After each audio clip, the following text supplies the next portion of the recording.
Yes. Hello and welcome to Famicast 173, your Famicast for the early part of May 2020. It's season 4. We're ready to kick things off. I'm Danny Bivens, and today I'm joined by James Charlton. Season 400! Yes, The hype is real, Danny. The hype is real, and it's ready, and it's right here, right now. that's right. Let's do it! That's right. Also joining us from a different location is Mr. Ty Sugart. What's good, guys? Hey, man. New backdrop. I see an empty Coke bottle and some deodorant. Yeah. Oh, yeah. It's real nice. Ties in a Motel 6 of some highway. That. Yeah, I'm still in the process of moving. Okay. But, you know, Clearly. I got my computer, I got internet, so I'm in pretty good shape. What more do you need? Right? Yep. All right. And also joining us here today, too, again, the Zega, a.k.a. Scott. What's up, dude? Hey, season 4. Hey. The gang's all here. The pleasure is all yours. It really is. It really is. Like, I think I said it last time, but you guys must be getting really desperate to have me on the show again. I know Danny keeps CCing you. I don't know why. That's weird. Right. Yeah, sorry. You can just ignore it the next time. It's fine. We get it. That might. Yeah. We got some boys in the chat. James Allen, what's up? Lemonade, what's up? Yeah. Boys are here. Yeah. Welcome aboard, guys. Welcome aboard. Time to get this hype train not derailed just yet, but keep going down the track. Give it time. We usually save that for game night, right, Danny? Oh, God. Jeez. Yeah, that's right. Well, let's just go ahead and kick off the show with some new business. And let's see if I can catch somebody unawares here. Scott. Mm-hmm. It's been a while, man. I know, yeah, but what have you been playing, man? Because I know we talked. Oh, please go ahead. Okay, can I go ahead? And just to be clear, he's talking about video games. Yes. All right, fine. What did I write in the thing? Things and stuff. Things and stuff. Yeah. So I've still been on my Killer Instinct kick. It's just so good. I can't stop, and I don't have a problem. I swear to God, I don't. I might have a problem. Like I've been telling these guys for multiple years, it's the best game ever made. It's incredible, and it's the best part is like you just, even if you get your butt completely handed to you, you just want to keep playing. You're like, oh, I don't care. Go again. Go. But I'm also still playing a lot of World of Warcraft because basically haven't been working for the last 2 weeks. So I've had lots of time to raid, which has been fun. But what's been really cool over the last couple of days, since I am currently living with my wife's family, and which includes her younger sister, who's only a few years younger than me, we've been playing a lot of SNES Classic. Nice. And it has been a blast. The mini console thing? Yeah, the little mini console. It has been so much fun playing Mario Kart, and we just started a new run of Super Mario World for the three of us that we all decide you could just play it whenever you want. The goal is just to clear the thing at some point. Are you playing Super Famicom Mini or the garbage American purple Play-Doh buttons version? I'm not sure how to answer that. Yes, the Garbo Play-Doh buttons one. Yeah. Right. I'm sorry for your loss. For the record, I don't think it's that bad. Of course you don't. You're an American. It's nostalgia. Come on. Yeah. I mean, for us, James, I have no nostalgia for Super Famicom or the European multicolor buttons. I mean, how the hell could I? I mean, I think a lot of Americans are like that as well. Danny, which one's you on? Oh, both of them, man. There you go. Okay, in my defense, mine was a gift from my father, so you can just shut it. Okay. In my defense, I had to buy 2 of them. You did. Period. I remember when you did that too. Yes. There is a best of both worlds where you can have all the games in English and have the beautiful controller. It's called the European version. You cannot, because some of the Japanese games are actually exclusive. Ah, okay. Yeah, I think. Enough. Sorry, Burn. Scott. No, you're good. That's pretty much it. but it's Yeah. it's so fun because like my wife and her sister, you know, they obviously played it a lot when they were kids and they played together. Yeah. And so they still remember everything. The two of them basically started a new game and cleared Donkey Kong Country in one night. Nice. It was awesome. Donkey Yeah. Kong. Speaking of Donkey Kong Country games, okay, we got 1, 2, and 3. What's your guys' fave out of that trilogy? It's 2 free. 2's really good. 2 is amazing. I have a very soft spot for number 1, but the answer is number 2, obviously. Yeah, okay. I'm glad we're all on the same page. I mean, yeah, dude, number 1's awesome. Don't get me wrong. I played a bit of 3. Like, we got 3. It was like 97 or something. You know, Right. N64 was out, but like my little brother got it for Christmas, and we played it a bit. But it was like, well, you know, the 64 is in the other room. You know. So, Yeah, that was a weird time, wasn't it? Playing Yeah. brand new SNES games when the N64 was out. But yeah. I didn't get an N64 at launch, so I was happy to play more Donkey Kong Country 3. Nice. All right. Well, Scott, if that's all you got, man, that's totally cool. And See you next episode. Thanks Yeah, for get joining I was us. gonna say, try not to sound so final about it next time. get the Just hell be out of like, here. hey, well, so that's all you got. Get out, idiot. You know? Well, thanks for that little buddy, and don't let the door hit your ass on the way out. There it is. We got some controversy in the chat. Lemonade is saying that DK3 is actually the best. Nice troll. DJ3. I mean, there was a great little crossover with the N64 in that game. I don't know if you guys remember. Yeah. But actually, was it the Wrinkly Kong? Is that her name? The old granny one? Believe it was her. She had an N64 playing the Super Mario 64 theme song in the background. Wild. Which is like boom, mind explosion, which shows that how close Rare and Nintendo were back in those days. It's like, yeah, we've got this, new Mario game coming out. Do you want the theme song to put in your new Donkey Kong game? How amazing is that? Nintendo published, so I mean, I'd hope they'd be on good terms. Yeah. I mean, they couldn't even email the MP3s in those days. They'd have to fax it. Fax over the source code. Yeah, fax over the musical notes. Yes. All right. Ty, would you mind going next, dude? Yeah, sure.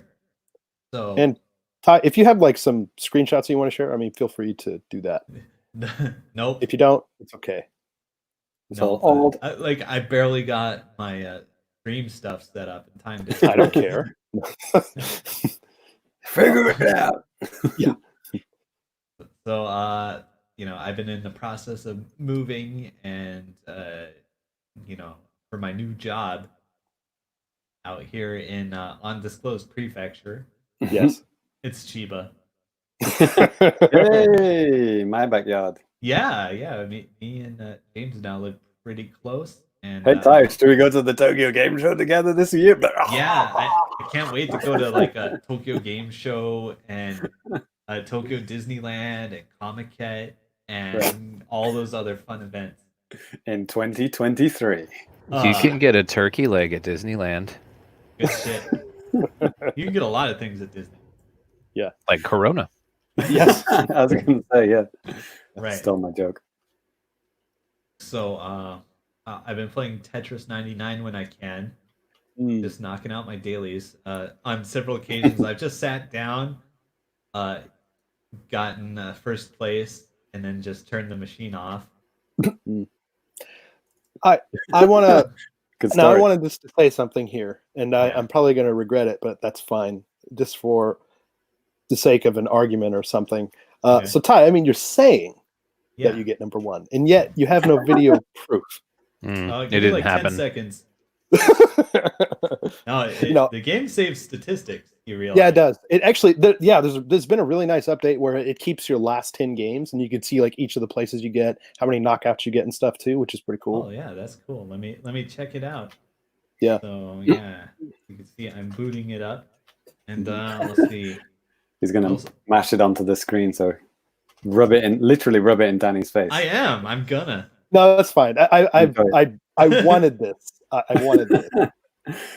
Danny's like, there's no way it took you less than 1,000 games to get first place.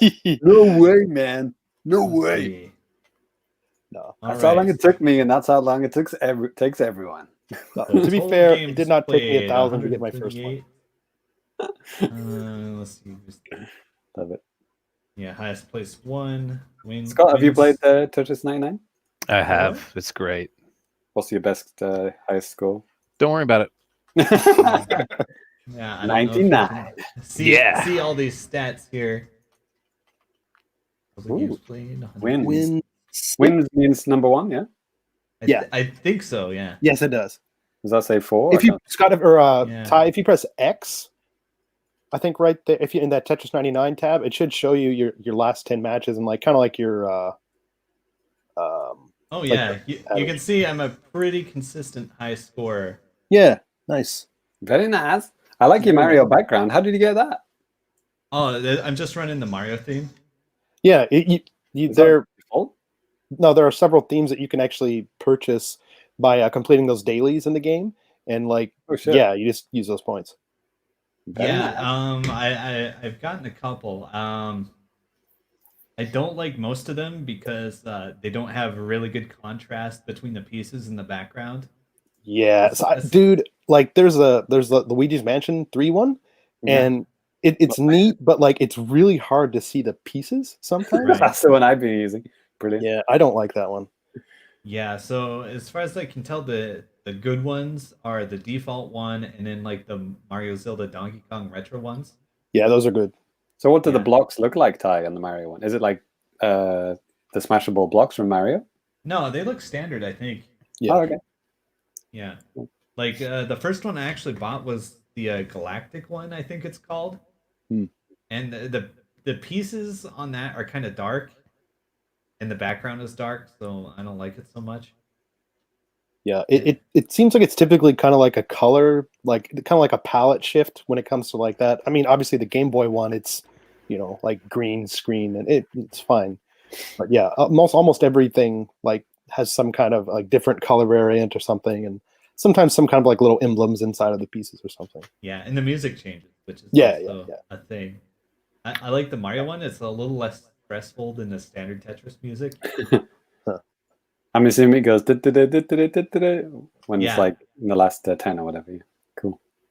Yeah, it's good stuff. Hmm. So I'll probably I think I'll probably save up and get the Game Boy one next. See how I like that. Yeah, Oh, man. That's 30 tickets. Those 30 big ones.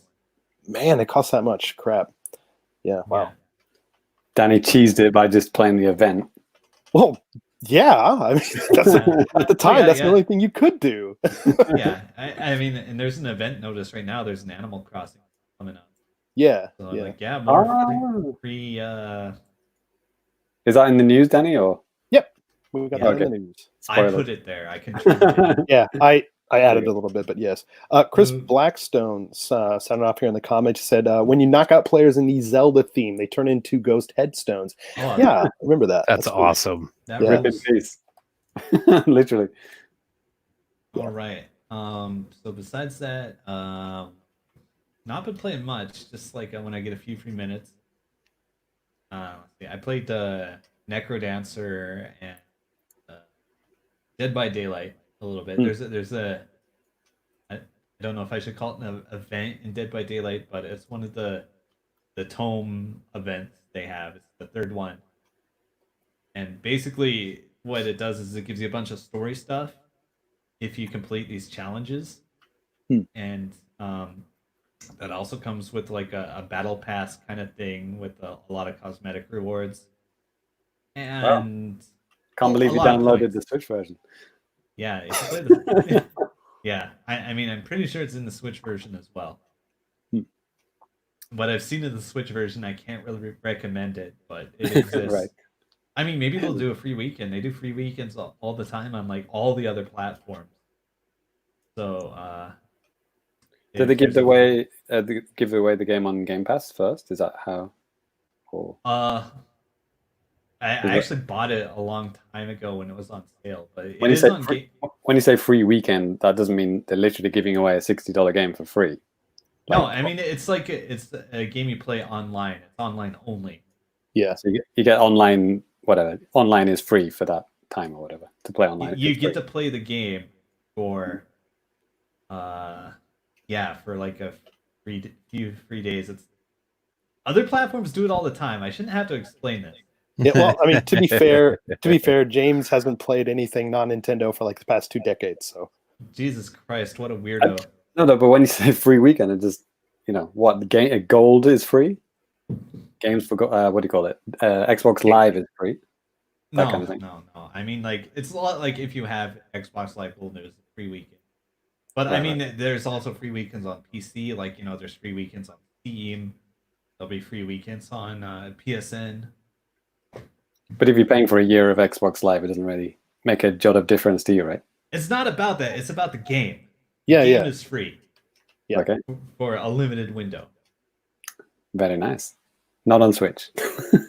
Yeah, I mean, like I've been saying, they might do it. Have other games had free weekends on Switch?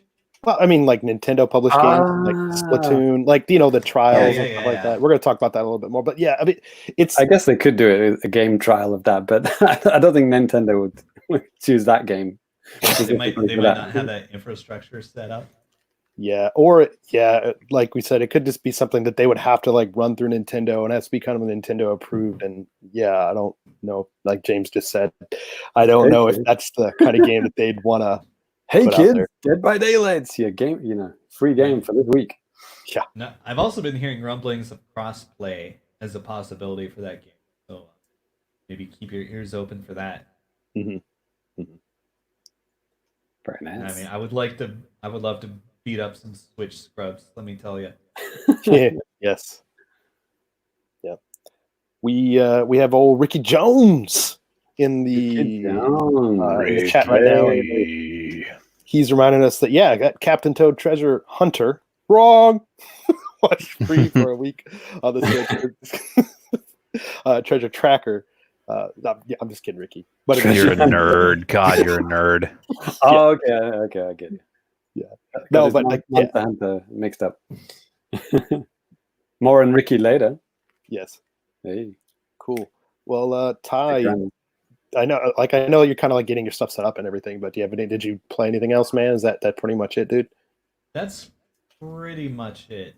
If I have some downtime, I'm finally gonna mod my 3DS. Get some games on there.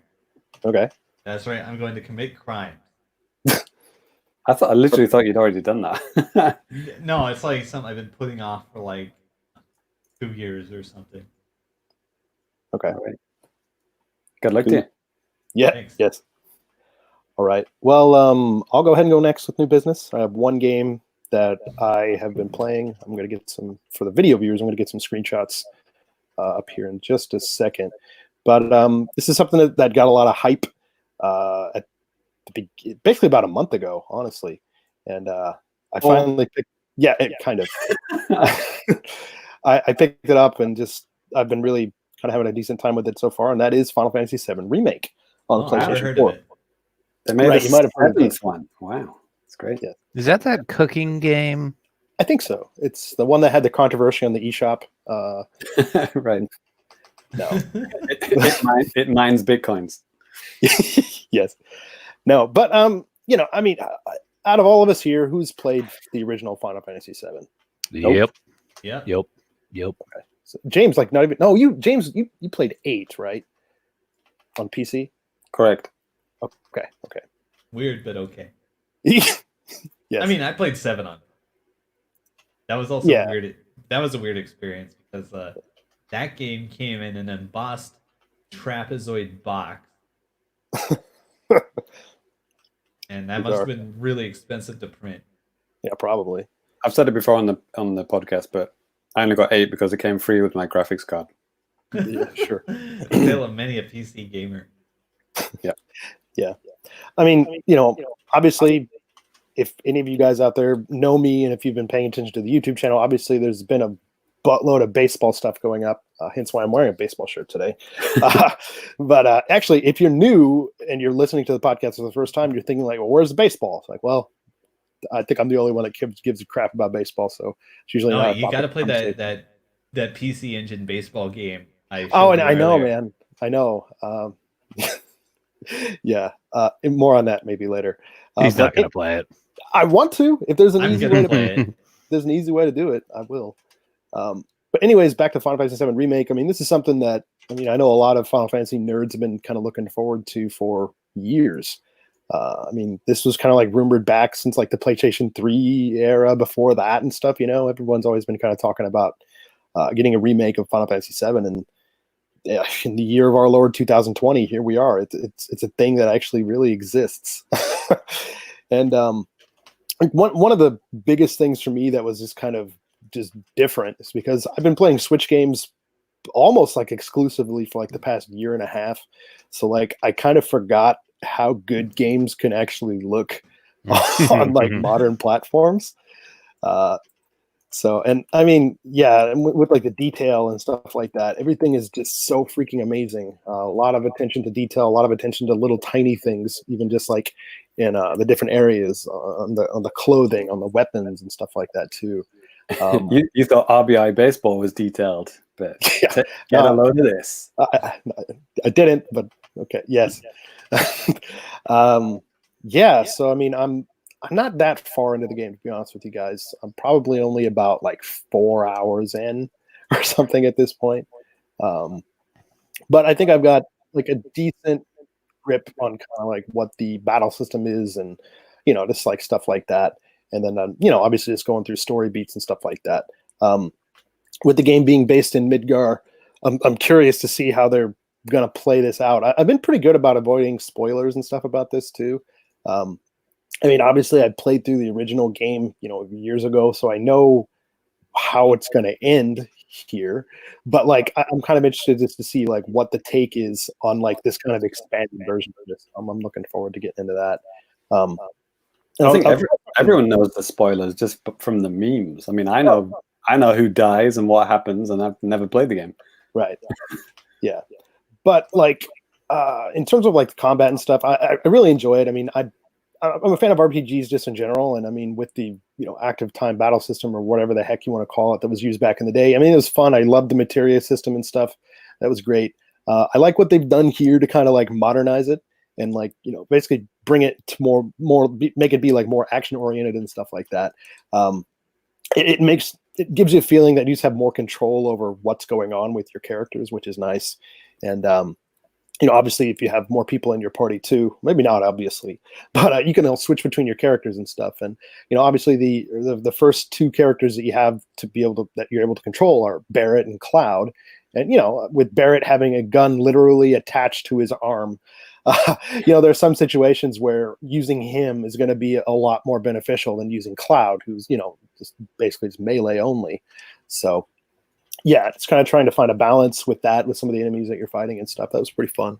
I saw some videos of Barrett just like shooting stuff in the environment, like between battles. So like you can still interact with stuff even when you're not in a battle, right? Yeah. As long as it's not like some kind of a story thing going on, yeah, you can go around and beat the shit out of boxes and stuff. And I mean, it's a good idea to do that too, because you can find items and stuff like that all around the levels and stuff. So. I'm assuming the original, everything was just a static, pre-rendered background, right? Yeah, more or less. Yeah. More or less, yeah. But I mean, you know, it's like with any RPG, there could be something hidden anywhere, even if it's not like a chest that you can see. It could be like a bookshelf that looks like just a bookshelf that's just part of the background. But if you touch this one with the, you know, the X button or whatever, you get a potion or something, you know. So it's like Resident Evil. You just mash the button until something appears in your inventory. Right. Yeah. So yeah, I mean, I know that I'm really late to the party with this game, and pretty much everybody who's wanted to play it is done by, well, at least the people that really, really wanted to play it are done by now. But I don't know, any of you guys, aside from James, have any interest in this at all? I definitely do. My backlog right now is just too much. I just can't. But I'm really looking forward to it. I'll definitely watch some clips on YouTube. Yeah. Great. Full screen, HD. 60 frames a second. It's going to look great. Yes. Ty, any interest, man? Meh. Yeah. You know what my earliest memory of Final Fantasy VII is? Like driving to a family member's house in the car. It's a city, maybe a couple of hours from where we live. And as we arrive in the city, there's a huge billboard. And it's the scene. Is it Midgard, the city, right? Yeah. Huge, like massive, like billboard. You've like one of those huge, like one like takes up like a whole of a top of a building kind of ones. And it's like, cloud on the left side in a very kind of epic pose. And it's like, completely pre-rendered, not gameplay at all. It's like, it's a poster, right? And then the caption underneath was, I forget the wording exactly, but it was something like 10 million polygons, 20 million polygons, never fit on a cartridge. And I just saw that and said, fuck you. That is not from the game. It's not fucking gameplay. Thank you. I'll take my N64 and go home. Thank you very much. Fuck you. Yeah. And I've hated PlayStation ever since. So. Oh man, I remember those arguments with friends and kids in the playground and stuff that back in the day. Just like, because being Nintendo gamers, we kind of like realize it's like, okay, these FMVs are neat, but this is not showing off the power of the system. And like, have you seen those Tekken intros? It's like a Hollywood movie. It's like, it's like thanks for playing, but but nice try. I vividly remember the TV ads that were nothing but CG. Yep. Yeah. Not actual gameplay. I think that was before the time when they actually legally had to say not actual gameplay. They didn't even have to say it back then. It was like actually probably the PlayStation actually caused that disclaimer to be added to. Right. 100%. Absolutely. Right. Yeah. Then meanwhile, Nintendo just like they got like fucking puppets or some shit like that. Right. Yeah. The guys in the mascot suits like having a fist fight. That was the best one. Yeah. Speaking of Mario getting arrested, Mario was arrested today in where was it? Was it Brazil? They were trying to have in Brazil. They were trying to have a parade, and then the police stopped them. I'm not joking. I saw this on Japanese news. Japanese that comes later, Danny. Come on, you know the order. Yeah. Sorry, excuse me. Anyways, yeah, I'm enjoying what little bit I played of Remake here so far. It looks so goddamn good, and like like we just said, like back in the day, you're talking about how good the graphics are and stuff. From looking at FMVs. Yeah. Now it does. yeah, exactly. It's like this looks obviously better than any FMV ever could back then. Maybe even better than any like Hollywood effects and stuff. Like screw freaking George Lucas's awful looking Jabba the Hutt and all of this stuff in the special edition. It was just terrible. You always manage to get a jab in there somewhere, don't you? Yeah. Yes. Watto. Subtle. Very subtle. Yes. Sometimes you just gotta say the name Watto. Yeah, but I think that's gonna do it for me. So James, would you mind closing us out? Alrighty. So I've been playing this game, Billy the Kid, the game.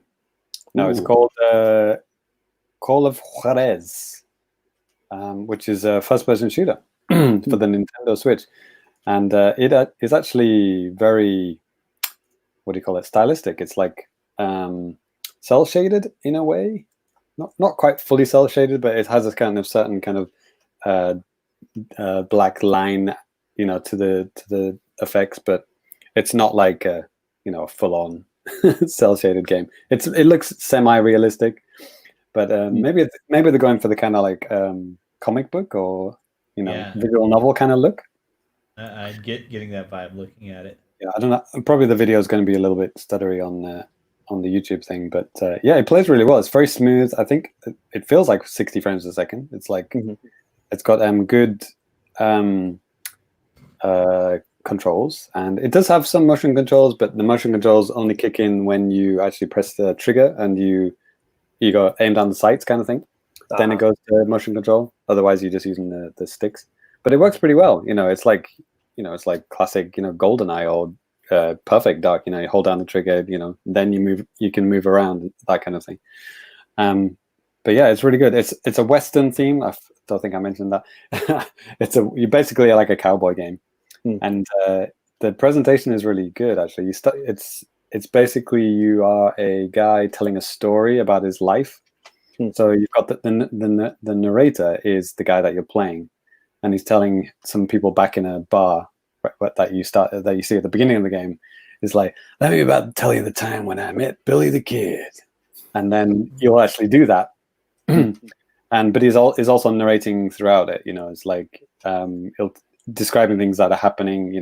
Like as he's telling his life story, you're seeing the things that he's telling about his story, and you're doing those things. So it's really, I don't think I've ever played a game that actually, narrates a first-person narrative, like spoken by the actual character that you're playing in real time. I think it's a really cool idea. So yeah, I really like it so far. I mean, it's pretty difficult. Like there's only like normal and hard difficulty settings, and normal is like pretty tricky. I think I'm on like the 4th level by now. And yeah, I mean, it does have, like, if you get hit, if you hide behind a duck behind a box, you can get a breather and your energy will come back, and then your health will come back, and you can go out again. But there are some times where you will get shot and die.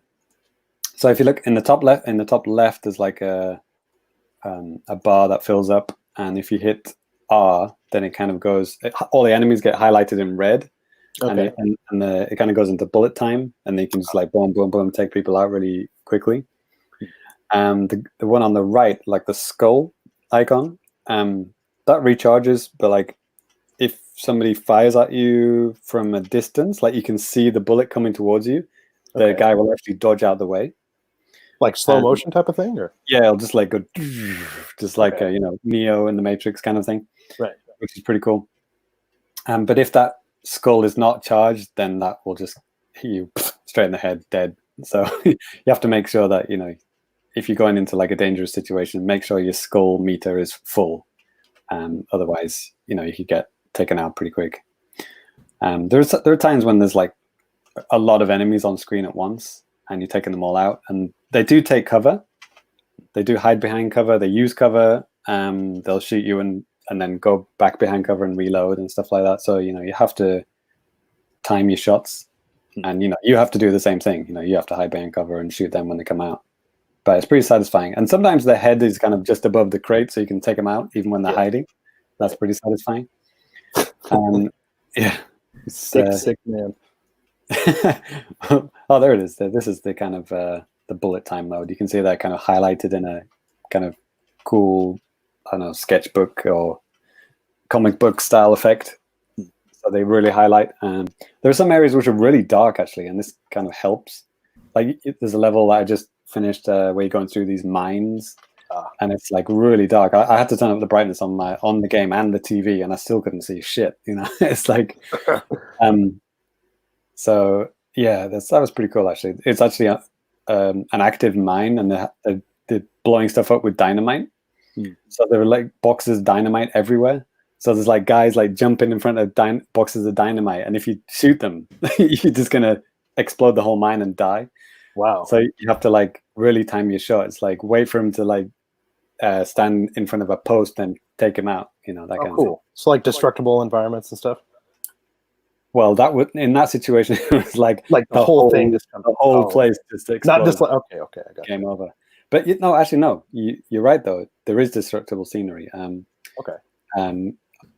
Not in that particular thing I was talking about, but like pretty much any of the kind of, can you see those wooden panels on the left? All of those will be able to be shot out. Okay. It's just like major scenery or things that are, I don't know, like a house or something. Maybe they can't be shot out, but like any kind of fence or thing like that will be able to be shot out. So not like something that's like integral to like the construction of a building or something. It makes sense when you get the feel of the game, okay, that's destructible. Sure. Usually it's the fences that the guys are hiding behind, right, so you can just like shoot it out. So, it's the classic shootout. You're firing at each other, and your cover is slowly getting eroded away until you're just standing behind a piece of grass. And the other cool thing about it is as you would expect, a jewel. So this is a jewel, which is usually like the boss is done in a classic kind of Western cowboy jewel, standoff kind of thing. So this one, the gameplay changes a little bit. So you'll go to like a hip view, like you'll just see your holster. You won't be able to see the guy's face anymore.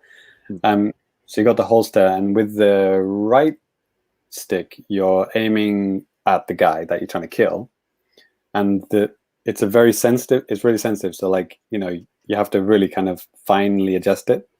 So it's trying to make it like you can't just like lock on the guy's head and then boom, shoot him, he's dead. It's Yeah. like it's a real kind of like your palms are sweaty and your hands are shaking. Kind of, it gives you that kind of feeling. Sure.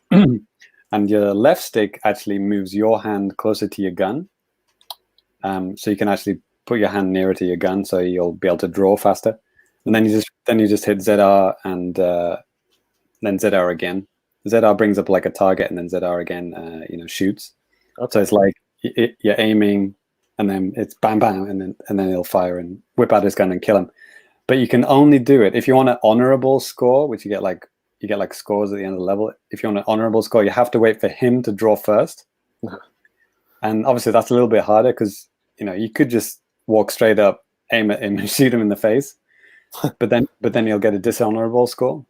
Okay. So I've been trying to go for honorable scores on all of them, waiting for him to draw and then taking him out. And that can be pretty tricky, actually. That's you have to wait. cool. Yeah, it's pretty cool. It's very, you really feel the pressure. It's like, that guy's hands are sweating. Your hands are sweating. You really feel that pressure. So they've really got the music, and they got the heart pounding sound effects. And then you can just fill in the dialogue for yourself. You a yellow belly, and get up, all that kind of stuff comes out. Like It's just natural. if you are to die in this battle or whatever, do you get to start over like pretty much right from the beginning of it, or do you have to go back? Okay. Yeah, you just go right to the beginning of that cutscene. Oh, okay. It Cool. uninstalls the game. Yeah. Right. You died. Thanks for playing. Yeah. Please buy again. It's loads very quickly. Actually, I don't know what game it was, but a game that I played semi recently in the last couple of months. Between deaths, it's like, whatever, 30, 40, 50 second load time. Yeah. Resident Evil Revelations. I was replaying that recently, right? Like earlier this year. Mm-hmm. And man, that's got long loading times between restarts. Mm-hmm. But this one doesn't. It's just like, I don't know, 5 seconds. Super quick. Loads. The game in general just loads super quick. It's like, it does actually remind me of like, back in the good old days, like, I don't know, late N64, GameCube, things loaded very quickly, It didn't look the best, but, it loaded quick and it was fun to play. It's kind of like that. I think it looks all right, I think this might have been like a 360 PS3 era game. Yeah, I think it is. It's like a remaster of that. I don't know. It's like Gunslinger Edition. Yeah. I think it's called Call of Juarez Gunslinger Edition. So it's like I don't know, got all the extra content or whatever of the 360 version. Right. So the other thing that I played was, well, I didn't really enjoy this as much, to be honest. Okay. Did we talk about Trials of Mana? No, we didn't. But I played just a little bit. You played it? Yeah. Did I even actually play it? I booted it up. Brilliant. Yeah, Trials of Mana. This is the 3D remake of. Well, they released that triple pack, right? The Super Nintendo triple pack. Yeah, and it was insane. Like the gap between Japan and the West on that one. It's like 2 or 3 years. Yeah. So this is the third Mana game. Yep. And they decided to remake it in 3D. Yep. Because they'd already remade Secret of Mana, and that was really bad, apparently. Yeah. And this one is based on that engine, but like improved somewhat. I don't know. I like Secret of Mana. Secret of Mana was like one of the 3 RPGs released in Europe. Mm-hmm. I had it, and I enjoyed it. Mm-hmm. So I thought maybe I'll have some kind of nostalgic feeling when I play this. Maybe it'll remind me of that. But I can't really see it. I mean, it is completely different. Yeah. I think Trials of Mana, Seiken Densetsu 3 is very different from Seiken Densetsu 2 anyway, right? Sure. From what I've heard, but like the remake is then again, another step different. Because obviously it's in 3D. You can choose characters at the beginning. Maybe it's got like 6 characters. I heard that this character Charlotte is really annoying, so I didn't choose her. So I just went for the main dude who looks like Lionel from Thundercats. I picked that guy too. I remember that. And then I just picked the other 2 girls, like not the stupid baby girl. I just picked the 2 cute girls, normal adult girls. for my party. I have no idea what they do. Who cares? But it's weird because like I played Dragon Quest XI like last year, and it was one of my most played games. I really liked it, and that's like such high polish, such a like top of the game JRPG, like so good that even I like it level.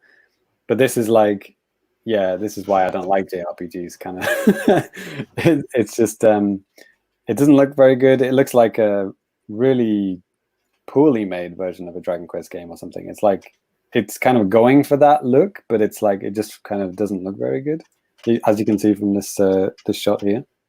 It's like everything's just a little bit basic. Yeah. But it is like, what would you call it? Like more direct control. It's not turn-based. Yeah, action based. Yeah, right? it's action-based, so you can actually charge up your weapon and and hit enemies and stuff like that, like you could in Secret of Mana. Mm-hmm. Secret of Mana was also kind of weird, right? It wasn't like Zelda where it's like you hitting stuff immediately. It was kind of like a delay. Yeah. It's like somewhere between turn-based and real time. Right, because you had to like kind of recharge your energy or something between hits or whatever or uses. Yeah, you had to get maximum damage by swinging once, then waiting till it recharged to 100% naturally. Yeah. So yeah, this is like that. Yeah. So yeah, I mean, I killed a few little enemies, little rabbis. I don't know. Rabbis. Yeah. In Secret of Mana in the U.S., there were definitely rabbis. Yeah. Rabbis. Okay. Yeah, so I killed loads of rabbis and had a good time. It's okay. I mean, I would never buy this game in a million years. It's supposed to be a lot shorter than a Dragon Quest game. It's like 10, 15 hours or something like that. Because you're supposed to replay it. Okay, I thought it was like 20 or 30 or something, but okay. Yeah, Dragon Quest XI. It's like fucking 120 hours, mate. Well, I know. I'm saying this. I thought this was like 20 or 30. Yeah, so it's a much shorter game, but you're supposed to replay it with the other characters or whatever. Yeah. But I will not be doing that. Oh, here's some like this kind of thing. Charge up, boom, like that. Rabbi level 1. You get the idea. It looks very much like the original Secret of Mana in a way. Yeah. Yep. I remember what had happened when I tried to play this. I think it was before, maybe the last episode or the one before that. Like I booted up the demo. I got like through like the first cutscene, and then I was like, God, I don't feel like sitting down and starting bullshit like this right now. Yeah, I mashed through a lot of the intro cutscenes. The acting as well is also not terribly good. At the beginning, it was almost like laughably bad at some points. I was like, is it supposed to be like this? Are they just transposing the original script one for one with no changes? Maybe that wasn't the best idea, if that is true. Because like Dragon Quest XI has got great voice acting and great acting. It's just a good localization too. Yeah, right? fantastic localization. Maybe the budget wasn't as high for this one. Yeah. So the last thing, just to wrap it up, briefly, I just wanted to talk about Mario Maker 2 because I said a bunch of things. I'd only played the update for like a couple of hours when we played the last when we had the last podcast, and I've since found out more information about how the worlds work and stuff. So basically, the thing that you need to know is that it's very confusing because they've got lots of things that are called worlds now. So we have super worlds. So super worlds is what I referred to as a game last time. I said, oh, you can make your own game and have worlds within it. Those are actually called super worlds, and you can actually have up to 6 super worlds. I didn't know that per account. So each super world can have worlds within it, like subworlds, right? But you can only have one attached to your account, your profile, at any one time. So everyone, if you have a super world, if you made a super world, like you made your own little world map and attached levels to it, you can attach one to your profile. So like if I go to Danny's profile, it'll have your name and then your stats, and then next to it, it'll have your super world. And then I can just click play, and I can play your super world right from there. I can also go to your uploaded stages and play them individually if I want to. But you've also got the option to play, in the world map that you designed in a fictional world where Danny actually did that. Right. Yeah, man, I haven't booted up that game since like the summertime, I think. So yeah, you can have 8 subworlds within each superworld, and in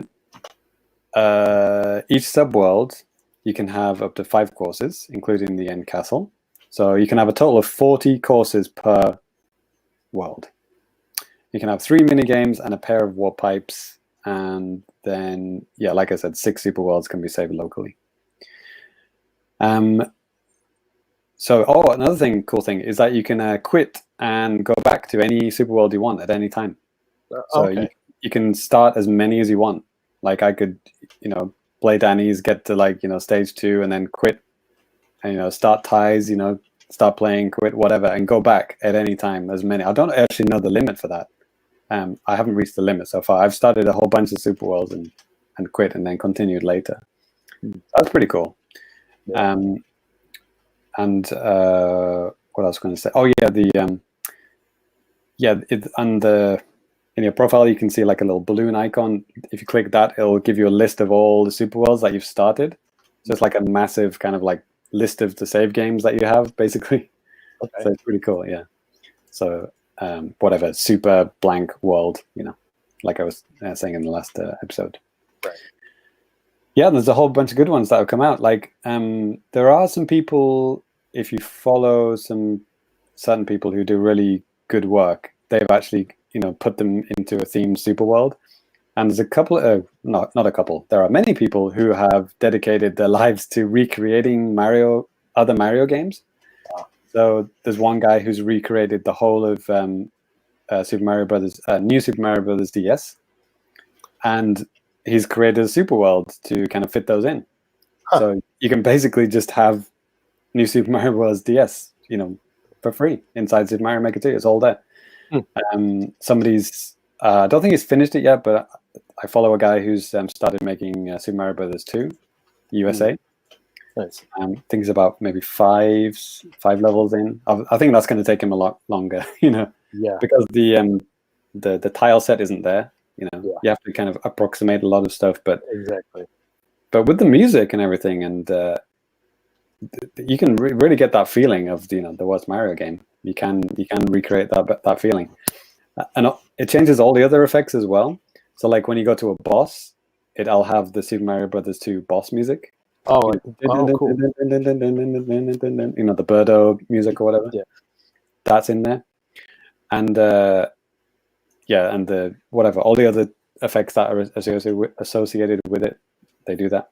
And the Link one actually does that as well. I played a really nice bunch of Link levels yesterday, and I never noticed when you have a Bowser if you're playing as Link, which you can only play in the Super Mario Brothers 1 skin.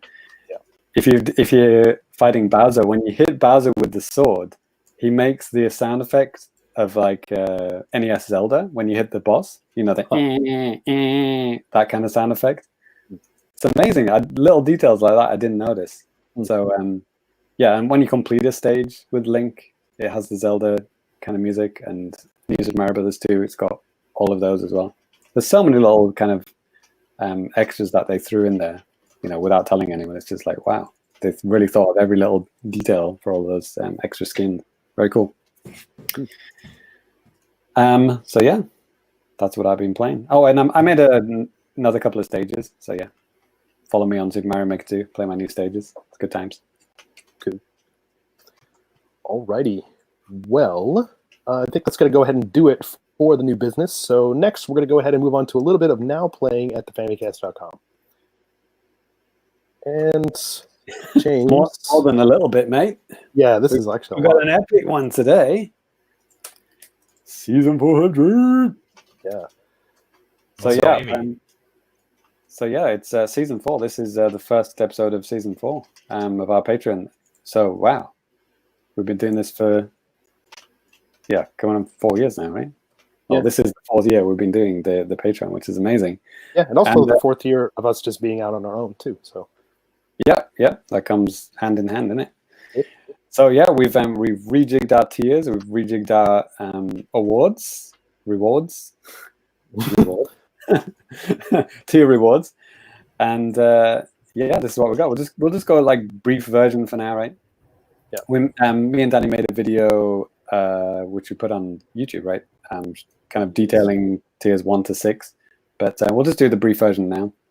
Yeah. So we don't send everyone to sleep. Right. So tier 1, Danny, take it away. Yep. So, obviously you get to be our friend. You get a mention on the show. We'll give you a follow back on Twitter. Also, now give you a follow back on YouTube if you have a YouTube account set up and stuff like that. If you're part of this $1 tier 2, you guys can give us some kind of requests for videos, ideas for locations for like vlogs that we're going to be doing in the future. You can take part in polls, discussions in the Discord, and also on the Patreon site. And you're also going to be able to get all of our video content available to you earlier than people would regularly get like on our Famicast Friday. And like I said earlier, like on the video at least, this is kind of like think of this as kind of like a tip. And any money that you guys can give us can really help us in getting new equipment and like all sorts of bullshit. So thanks.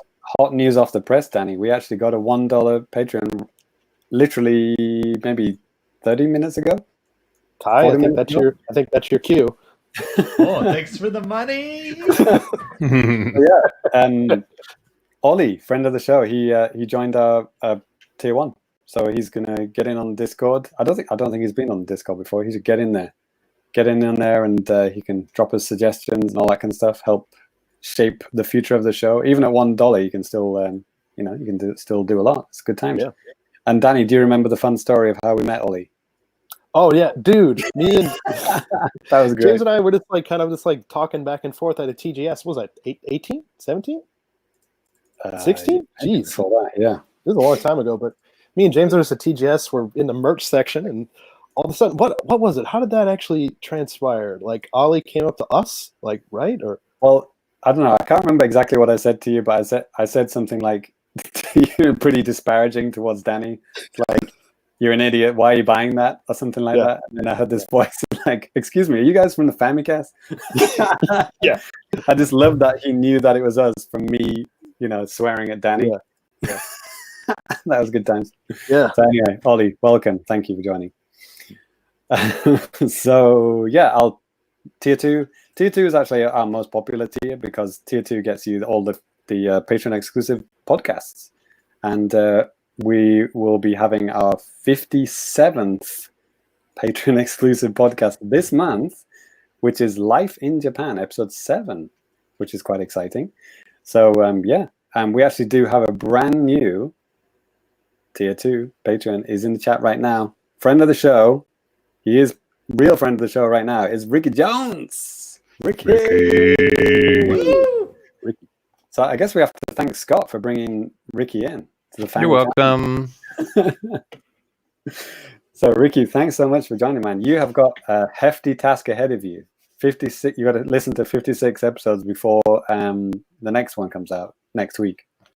So yeah, no, don't subject yourself to 300. Good hours. luck to you. Yeah. yes. But Ricky, thanks so much, man. We're gonna have good times. He's gonna be able to join game night. He's gonna listen to the games that made us. A new show that we started last season, and plus all the other great shows that we have. Screen Time.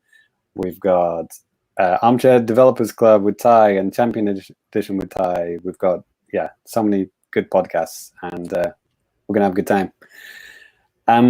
So yeah, that's tier 2, and also the new thing for season 4. This is pretty exciting. So we opened a store, a Teespring store, which if you don't know Teespring, they make custom T-shirts and other wearable items and other stuff.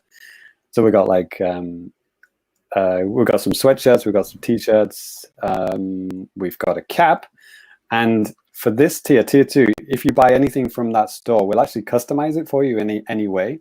And this is only for patrons. So if you arrange it with us, tell us what you want and what you want written on it. For example, we ran a poll on our Patreon site a couple of weeks ago, like what kind of funny quote would you like on a T-shirt? And we had loads of cool suggestions, like for Ty, like get good scrub or thanks for the money. Danny's was like, what was it? Famous quote from Cheating and Brain Training: "If you cheat, you win." You win. looks good on the shelf. That's what I would have gone with. And then mine was like, good luck to you or whatever, things like that. Whatever quote you want, we'll put that on the back. And then, whatever family crew you want on the front, or you can have the group shot, whatever you want. We'll customize it in any way you want, get that made for you. And that's a tier 2 and above. So yeah, Danny, tier 3. Yes. Good luck remembering that one. Right. So the Super Get tiers is for $10 a month if you guys are so inclined. You get all of the above, plus you get to be a special get. Hold on a second. Be a Super Get patron for 3 months and get our cool Season 4 mug, which is a little bit different than our mugs that we've had previously. So you can be the envy of the office or whatever you drink your coffee or alcoholic beverages in the morning. It's awesome. Now a 2-4 mug is pretty hot. Yeah. It's black. Yeah. It's all black. Cool. So okay, next one. So that was Danny just described Super Get. Oh yes, we have a new Super Get. We have a couple of upgraders actually. So James Allen, I don't know if James Allen is still. Yes, he is. He is still in the chat. James Allen actually upgraded himself from Nice Get to Super Get. So Big up himself. Yes, he's on his way to get the mug, which is good times. And we already have a bunch of people in the Super Get tier. So yeah, look forward to getting your mug in. I don't know, judging by how the delivery service working right now, maybe in 2 months. I don't know. We'll get it to you as quickly as we can anyway. And also, friend of the show, Chris, aka Balls, he also upgraded his tier to the Super Get one. Man, this mug is proving really popular. It's like making people upgrade their pledges. It's amazing. So yeah, Chris, James, and I think Mike, yes, and a couple of other people are all getting mugs. So tier 4, which is Hyper Get. And we currently only have one patron in the Hyper Get tier, which is Rich. And this is for $20. This is quite a big one. But for $20, you actually get an invitation to be on the show. So Rich will be appearing on the show sometime in Season 4. He usually likes to come to Japan to do that, which is not possible right now, but hopefully sometime in the next this season anyway. And also, you get the fantabulous, brand new for Season 4, Famicast cap. So yeah, we have a bunch of designs. We've got like baseball style or trucker style, I believe they call it. Yeah, there's a bunch of styles. Just the plain black cap with the Famicast text written across the front. It's super awesome. I don't even know what the difference between baseball and trucker style is. It's like the front flap. It's like curved or flat, and it's like there's another style as well. I forgot. But a lot of baseball players wear both. All right then. Good luck to them all. Baseball. So yeah. Okay. So Danny, Ultra Get. Here we go. Ultra Get. This is, if you are insane and you want to do this, we're not going to stop you. For the Ultra Get, that's $30 a month. You get all of the above. Plus, not only will you get to come on the show, you get to pick your own feature topic. And then you also get, if you're an Ultra Get patron for 3 months or more, you'll be able to get like one of these T-shirts or a special bag with basically the stuff that James was talking about earlier, your custom design on it and stuff like that too. So, yeah, pretty cool. And you get to be on the show and choose the whole topic. Like I literally just said. Yeah, I wasn't listening. All right then. So the last one, we don't currently have any patrons in the producer tier. Wow. And because this is, you guys. You gotta be ashamed.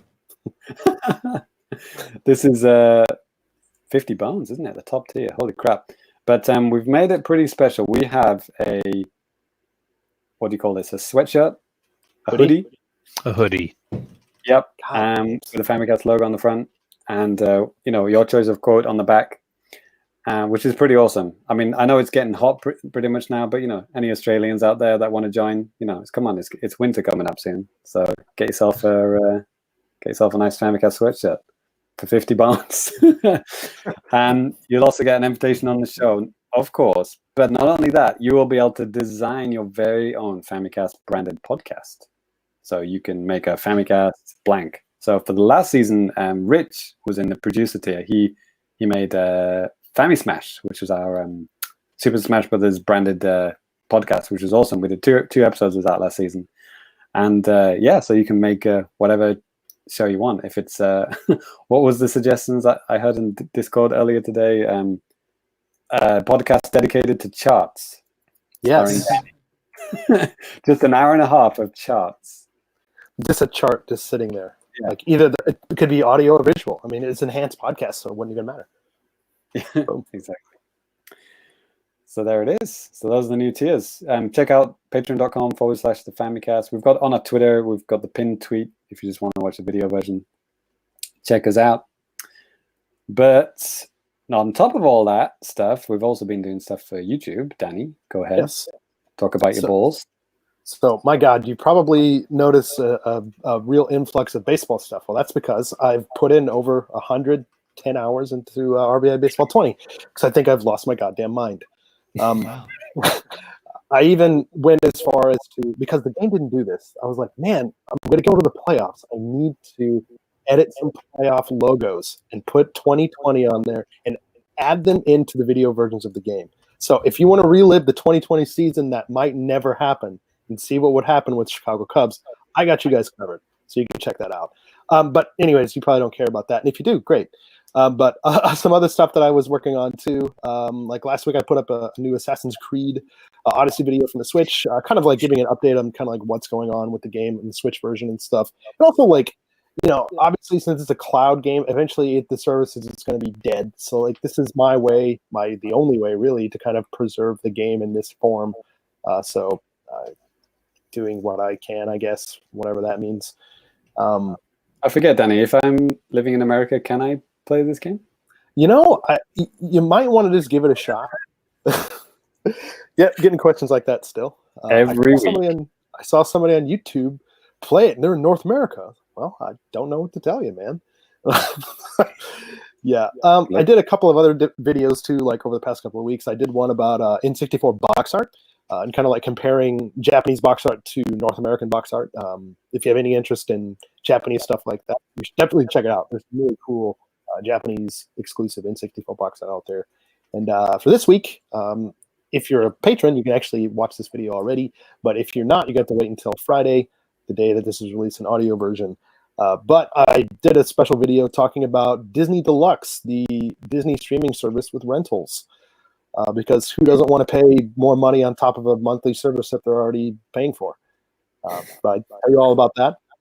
And it's kind of weird because Disney, worldwide Disney, is talking about bringing Disney Plus to Japan in June, whereas Disney Deluxe, this Japan-only thing through Disney Japan, like, I don't know, they're just like not even really responding to it. They even follow like Disney Plus on Twitter, which is just bizarre. but Poor Takeshi. Poor Takeshi doesn't know what's going on, does he? He does not. But yeah, so yeah, lots of cool and interesting stuff coming up. So we'll look forward to it. James. Yeah, I watched that Disney Deluxe video. That was interesting.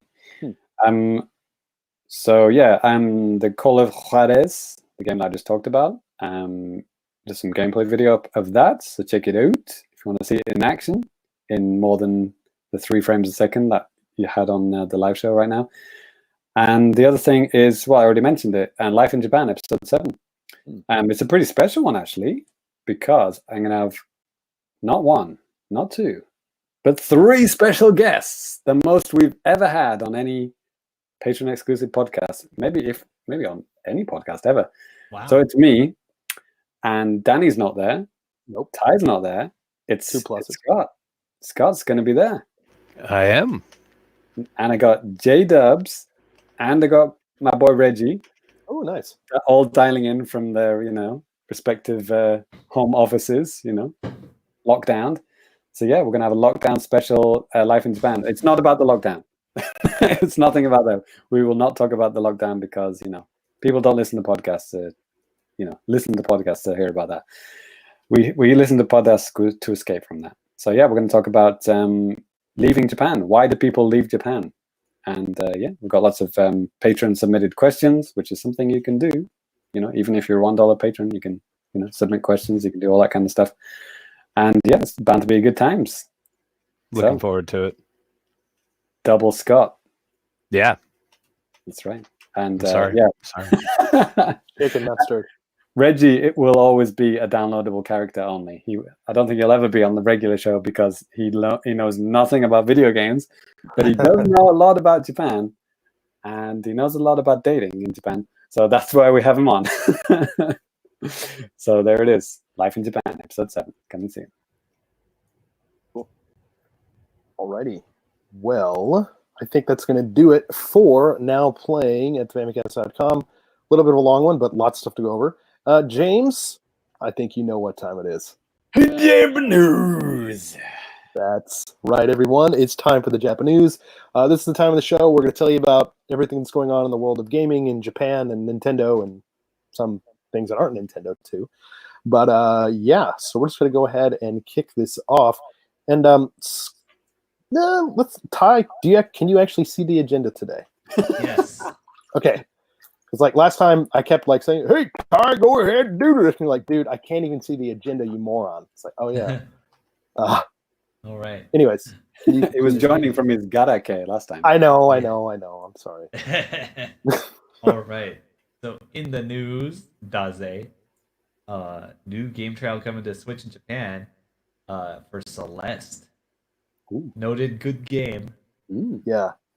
So if you got a Switch Online account, or I guess a Japan region, you can play this game for free between May 18th and 24th. The game will be on sale for 50% off. So if you have some yen in your account, in fact, if you have 1080 yen, you can. Yeah, right. Thank you.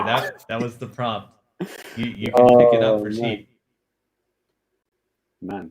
I would highly recommend it. Yep. I don't know. I can just can't help myself when I hear those numbers. Right? Yes. Right. Yeah.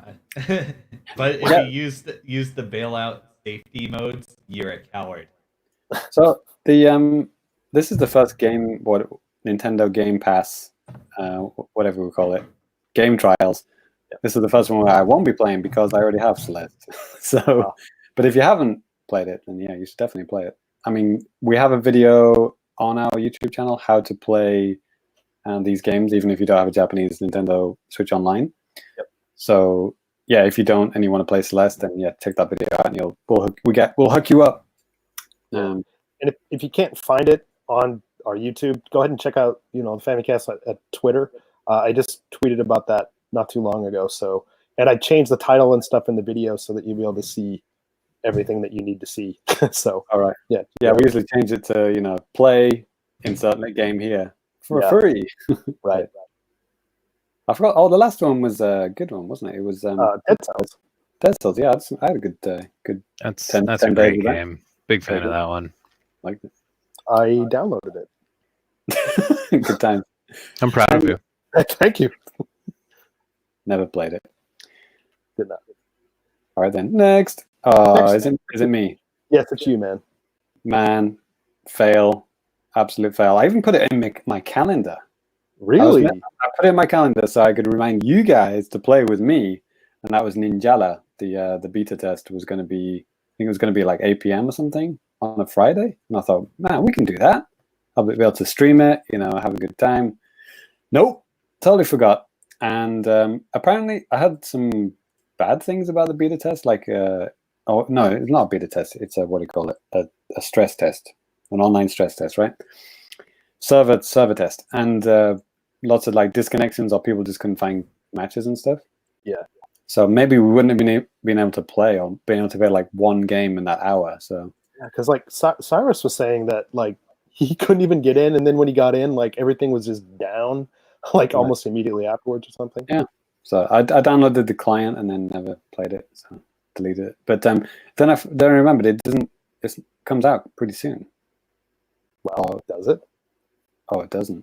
Shit. June 25th. Right. Yeah, I thought it was the end of this month. It was. It just got delayed. That's the news. There it is. The news is because of the pandemic, June 25th is news out.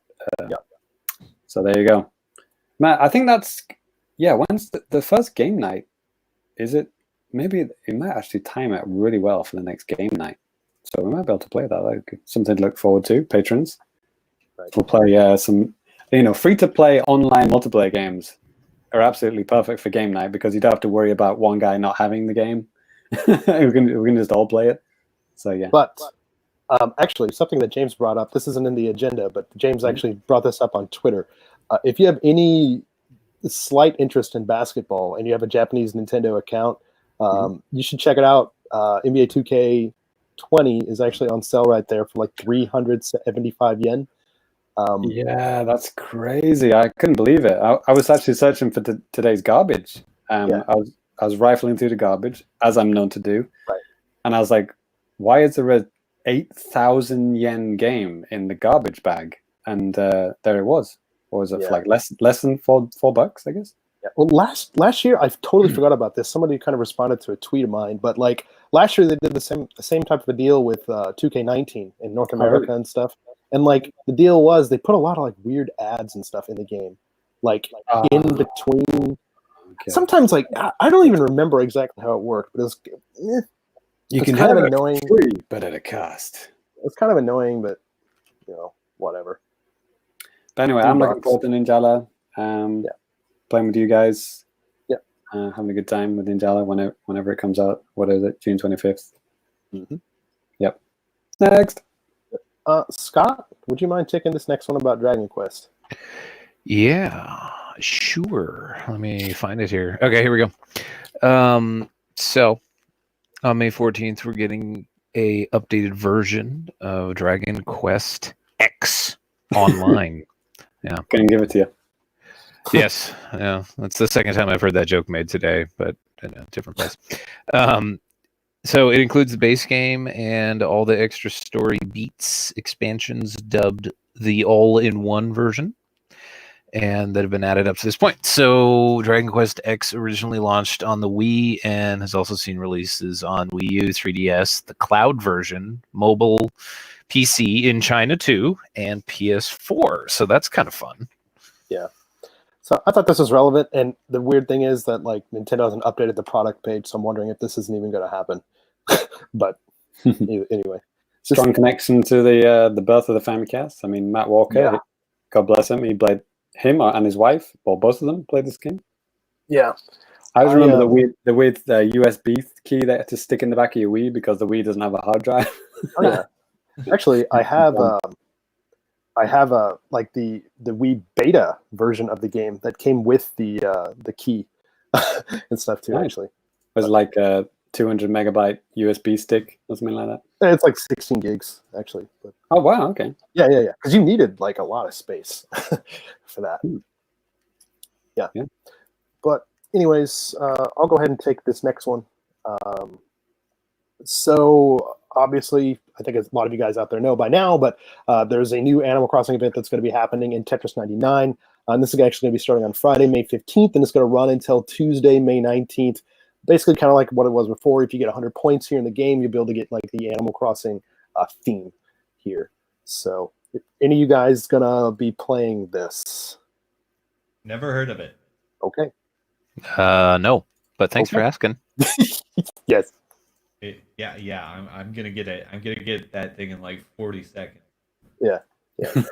It doesn't take long if you finish highly, man. Like you can rack it up. Yeah, I mean, I played through the Ring Fit event. I knocked it out so fast. Yeah. Oh shit! All right, you should have mentioned that before. What does the theme look like? It's kind of like a gray background. I don't like it, but the music is cool. Yeah. Yes. Nice.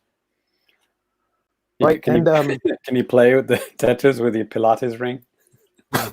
You can sure try.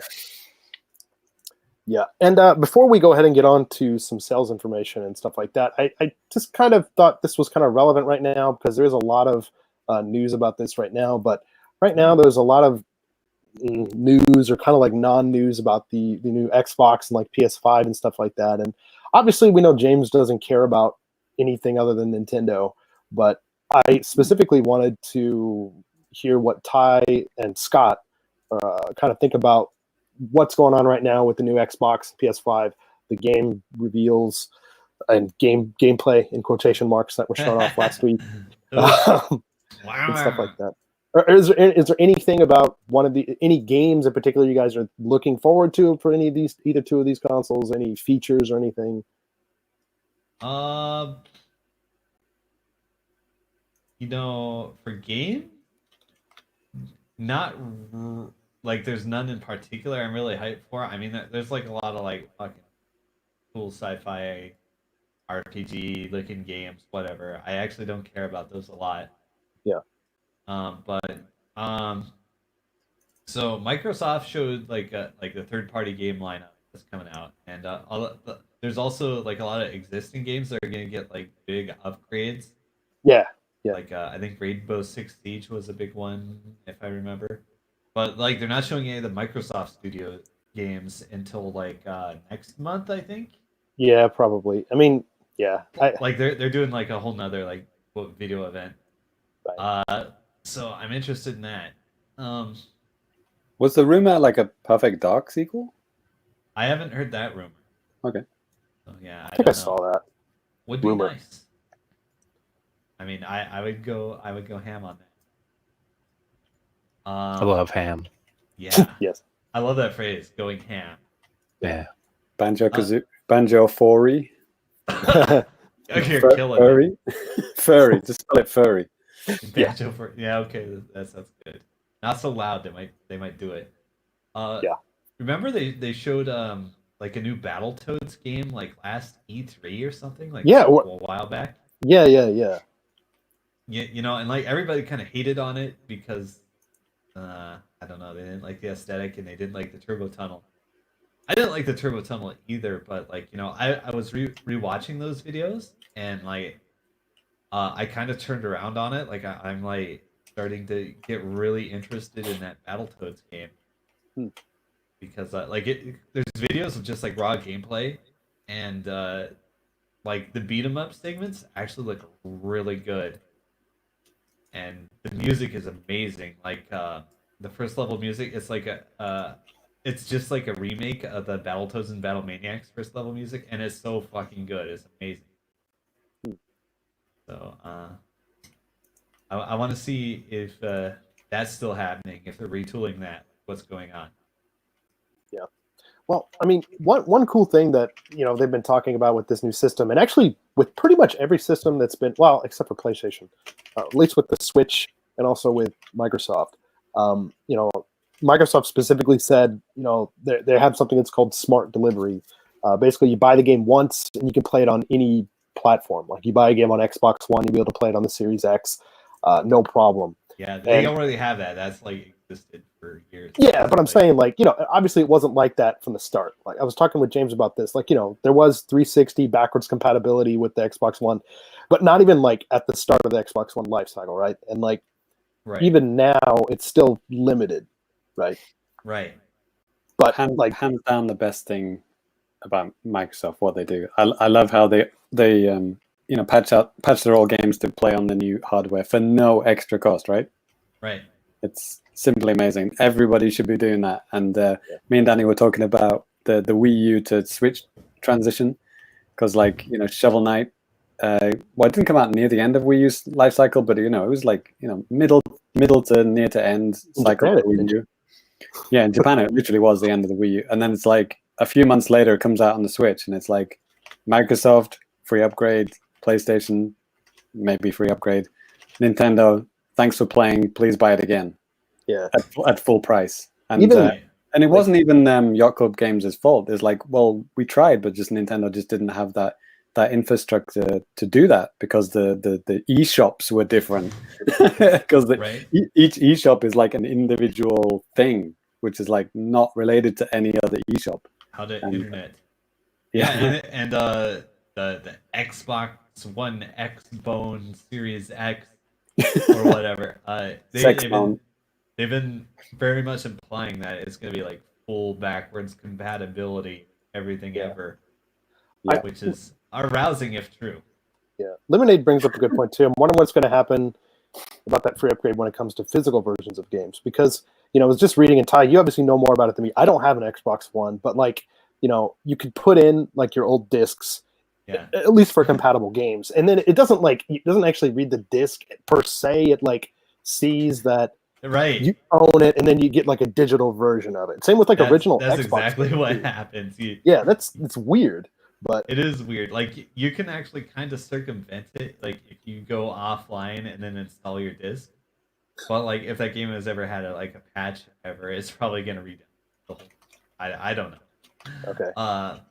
And I've run into some funny issues with that. If you guys remember way back, I think I talked about setting up like a Left 4 Dead LAN party with like 4 different Xboxes and like all the stuff that have, and I mean different Xboxes. Like I think I had a US Xbox 360, a Japan Xbox 360, a US Xbox One, and actually the Xbox One doesn't really have regions.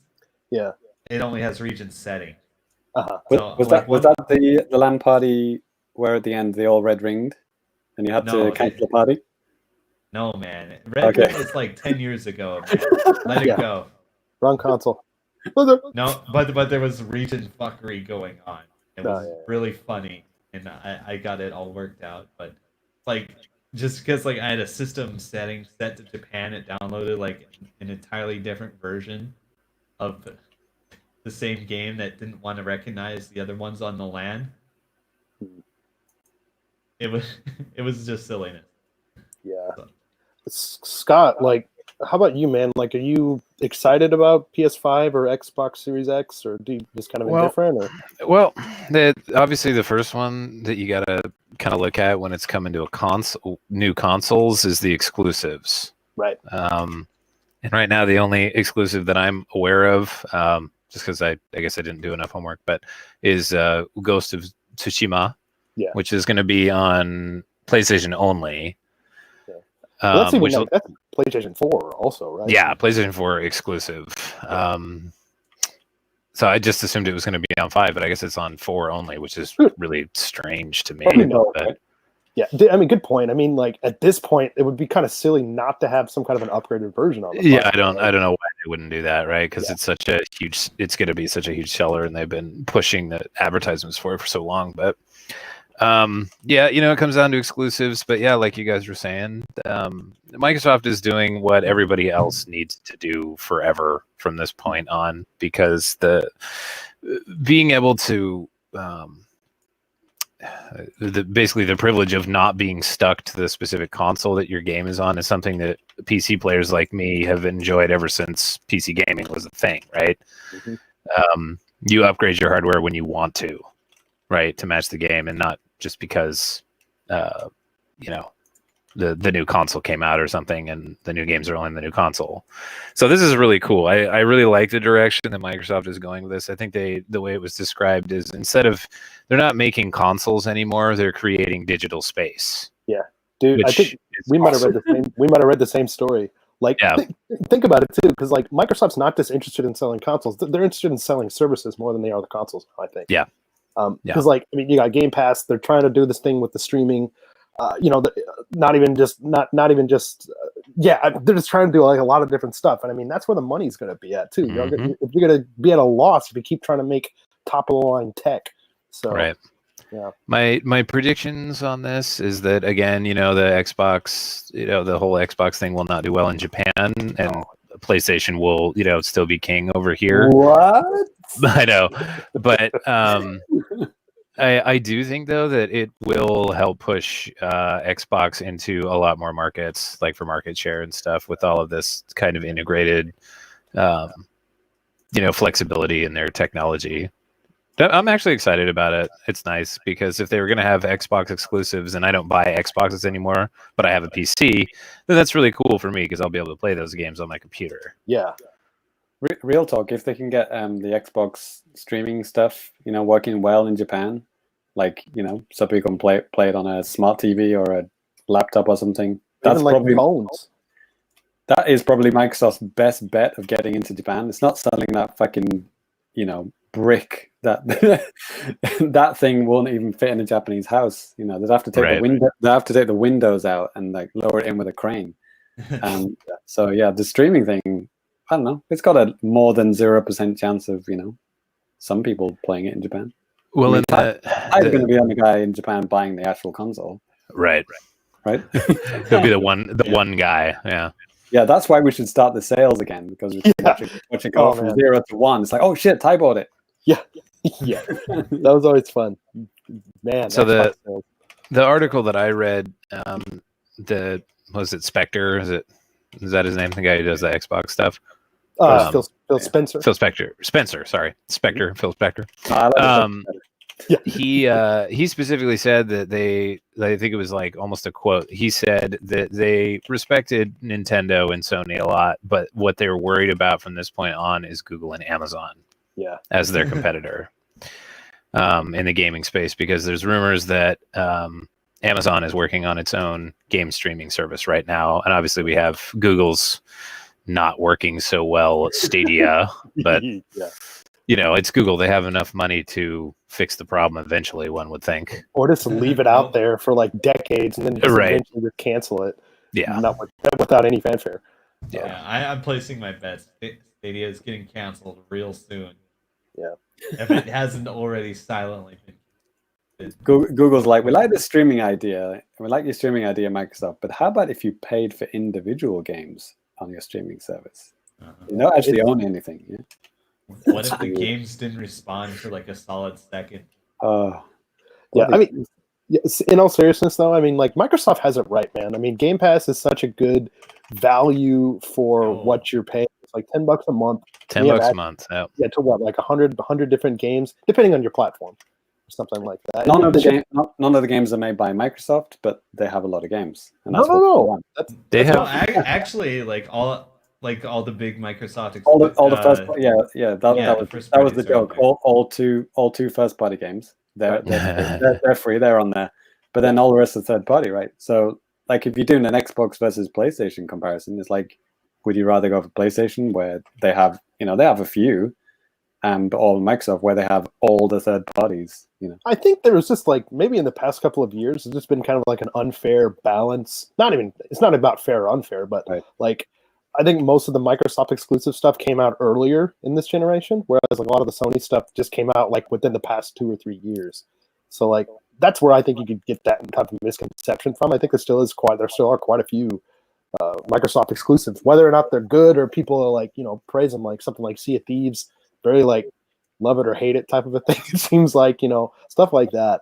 I don't think people go out and buy Microsoft first party games for $60. They don't have to sign up for Game Pass, right? Exactly. Like that's the better thing to do. It'd be stupid not to. They must be making money out of it, otherwise they wouldn't do that way, right? Yeah, actually, I saw an interesting article probably last year about some third party parties put their games up and they said, okay, we're gonna put on Game Pass and we're gonna get a trickle of money from Microsoft. And the sales are gonna drop, and like the sales did not drop; they went up.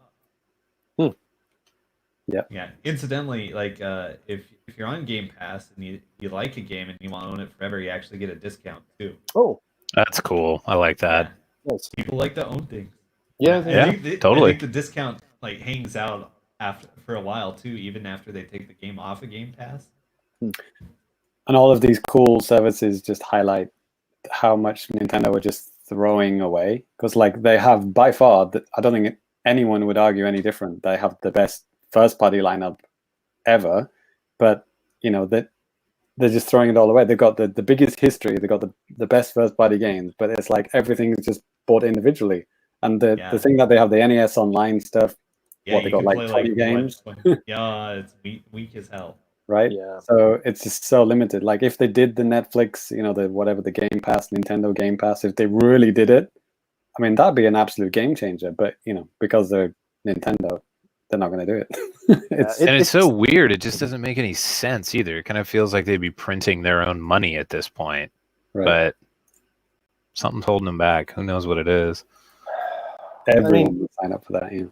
Yeah, I mean, obviously now with like the pandemic, I mean, there's a lot of different reasons why Nintendo can or can't work from home or do whatever. I mean, that's one thing. But like, even before all that shit started, it was like, man, like, especially this with the classic games alone, it's like you guys. There is a lot of comparison with Disney, not not Disney Deluxe, but Disney. Like when Disney Plus first got announced, and people were like, that service were like, it was rumored, and then it got announced. It was like, holy shit! Every Disney movie, every Disney TV show, like even the Fox ones, even X-Men, even Simpsons, and like yes, everything is like, holy shit! I'd pay $8 for that. The only game company to get close to that Disney feeling is Nintendo. It's like, I can have every NES game, every SNES game, every N64 game, GameCube game. Fuck yeah, I'll pay fucking $10 for that shit. Yeah. And anyone on the planet would buy that. What sucks too, man? Because I mean, even think about like in the Wii days and stuff like that. Yeah, there was like a trickle when it came to like Virtual Console. Yeah. Eventually, it came to like the point where it's painful to see what the hell is coming out. But like, and then there's excuses too. Like, well, licenses have lapsed on like this and this and this. Just fucking fix it. Make it fucking work. I know it's a lot harder than that. It's a lot easier to say than it actually is to like go ahead and do something. But it's like, man, like think about how many more people would actually come to buy like a Switch or some kind of like Nintendo device if like the whole freaking catalog was there. I think as weak as the Wii was back in the day, and kind of how it just kind of turned away from like the core gamer, I think there still was a lot of core gamer stuff there, and in particular with like the Virtual Console stuff. I thought that was really cool that you had like all these classics. Yeah, it was a little bit pricey, but like, man, that was kind of a step in the right direction. Nintendo just kind of like went the wrong way ever since. Yeah, Wii plays almost. I think it's still the Nintendo console that plays the most consoles in one, right? Because you got GameCube native disc compatibility and Wii, and then every other like classic console before that, pretty much, right? Even the fucking Commodore 64 was on Wii. It's crazy. Yeah, fucking arcades, MSX. I think. My God, there's a lot of stuff on there. Yeah. But yeah, you had to pay for everything piecemeal, so they went the Stadia route. Yeah. That's a good. Yeah. It was kind of like the early days of digital distribution and stuff for games, so you can't really fault them too much for that, I guess. Yeah, like that, but have it all as a service. Yeah, you're onto a winner there. All right then. Next, well, sales. We'll go ahead and kind of get through this here real quick. I actually made some really cool little art for this that I'm going to share with you guys. Little Tokyo in the chat. It's getting late here, but hello. Anyone got any cat drugs? Hell yeah, cat drugs. There it is. All right. So for sales stuff, I mean, who made this? Sales data. Yippee! Wow. Is this coming from the new podcast that you're doing with Balls? Yes. Yeah. So with the recent earnings report and stuff like that, Nintendo Switch sales are through the freaking roof. The Switch has sold 55.77 million units worldwide, and not only that, Animal Crossing obviously has been selling gangbusters on the Switch. 13.41 million. That's including physical and digital, and that's already outsold both the DS version and the 3DS version of Animal Crossing. Like their lifetime to date, it's already been outsold. It's insane. The gray box is lifetime. Lifetime. What the fuck? The red is like the first 6 weeks. What? That's impossible. Seriously? I thought the 3DS one was like sold really well. It did, but like think about when that came out. That came out in Japan at least in like 2012, then like in the West 2013. Like even then, the 3DS wasn't like, I don't think they had anywhere near the install base that the Switch has now. Wow. So that's like 20% of the Switch's like user base has bought it. So I think I heard somewhere that it was tracking somewhere along the same as the Wii in terms of sales, like the speed of sales of the hardware. It could be. I don't have the. If I just went up to the Nintendo sales site, I can probably find that. I think Ricky Jones nailed it. Animal Crossing sold like crazy. Quarantine helped a bunch. Yep, exactly. Probably. Why live in the real world when you can live in the Animal Crossing world? Exactly. Perfect. Yeah. Well, moving on, because there are a couple of other different games that were kind of highlighted with the sales and stuff here too. So Luigi's Mansion 3 actually had a pretty decent Good game. Start, yeah, 6.33 million units. Coming up right after that. These are all like basically 2019 releases that saw like pretty good sales. Super Mario Maker 2, 5.48 million units. Zelda Okay. Link's Awakening, yeah, 4.38. Then after that, Fire Emblem 3 Houses, 2.87. Eh. Yeah, it's probably good. Some people like it. Yeah, Ring Fit Adventure. It's always kind of weird. Like you're always trying to think, how are these type of games that have like these physical attachments going to do? But I want it so much, but I can't buy it. I've seen the prices come down lately, but still not retail level. But yeah, 2.73 million units worldwide. After that, Pokemon Mystery Dungeon, the game that just came out in March. That game already sold through 1.26 million units. I played the demo for that. It's absolute garbage. Okay. That is shocking. That is shocking. That sold more than the next two. Yeah, so Marvel Ultimate Alliance 3, 1.08 million, same as Astral Chain as well. Which that's pretty impressive for Astral Chain, new IP, 1.08 million here too. So, yeah, strong sales numbers for a lot of Nintendo Switch games. Obviously, you had some like repeat offenders. Splatoon was up in the charts for like 2019 and stuff like that. I was just kind of focusing on the actual 2019 releases here. So. Very nice. And Astral Train looked good. I haven't played it, but I've seen it on sale on Amazon Japan, man. Like 4,000 or something. 45. already. Worth it. Anyways, James, I think it's time to move on to something that I almost didn't hear the music. there it is. Somebody was chattering on their keyboard, and it drowned out the garbage time music. Yes, it is time for the garbage bag of goodness, and I got a whole bunch of good stuff. And I've got a special one for Scott, because I think the last time Scott was on, he said, "Oh, do that game," and then we ran out of time. So I got it lined up for him this time. No worries about that, mate. Okay, he's not. He's not got his mic on at the moment, but yeah, here we go. So I almost did the first one, Cedar's puzzle reboot. I think we have done that one, so we will skip that one. Flowlines Versus, we did that one as well. But this one, Totes the Goat, and this one is pretty well known actually. Yeah. So this is done by Atui, makers of Mutant Muds.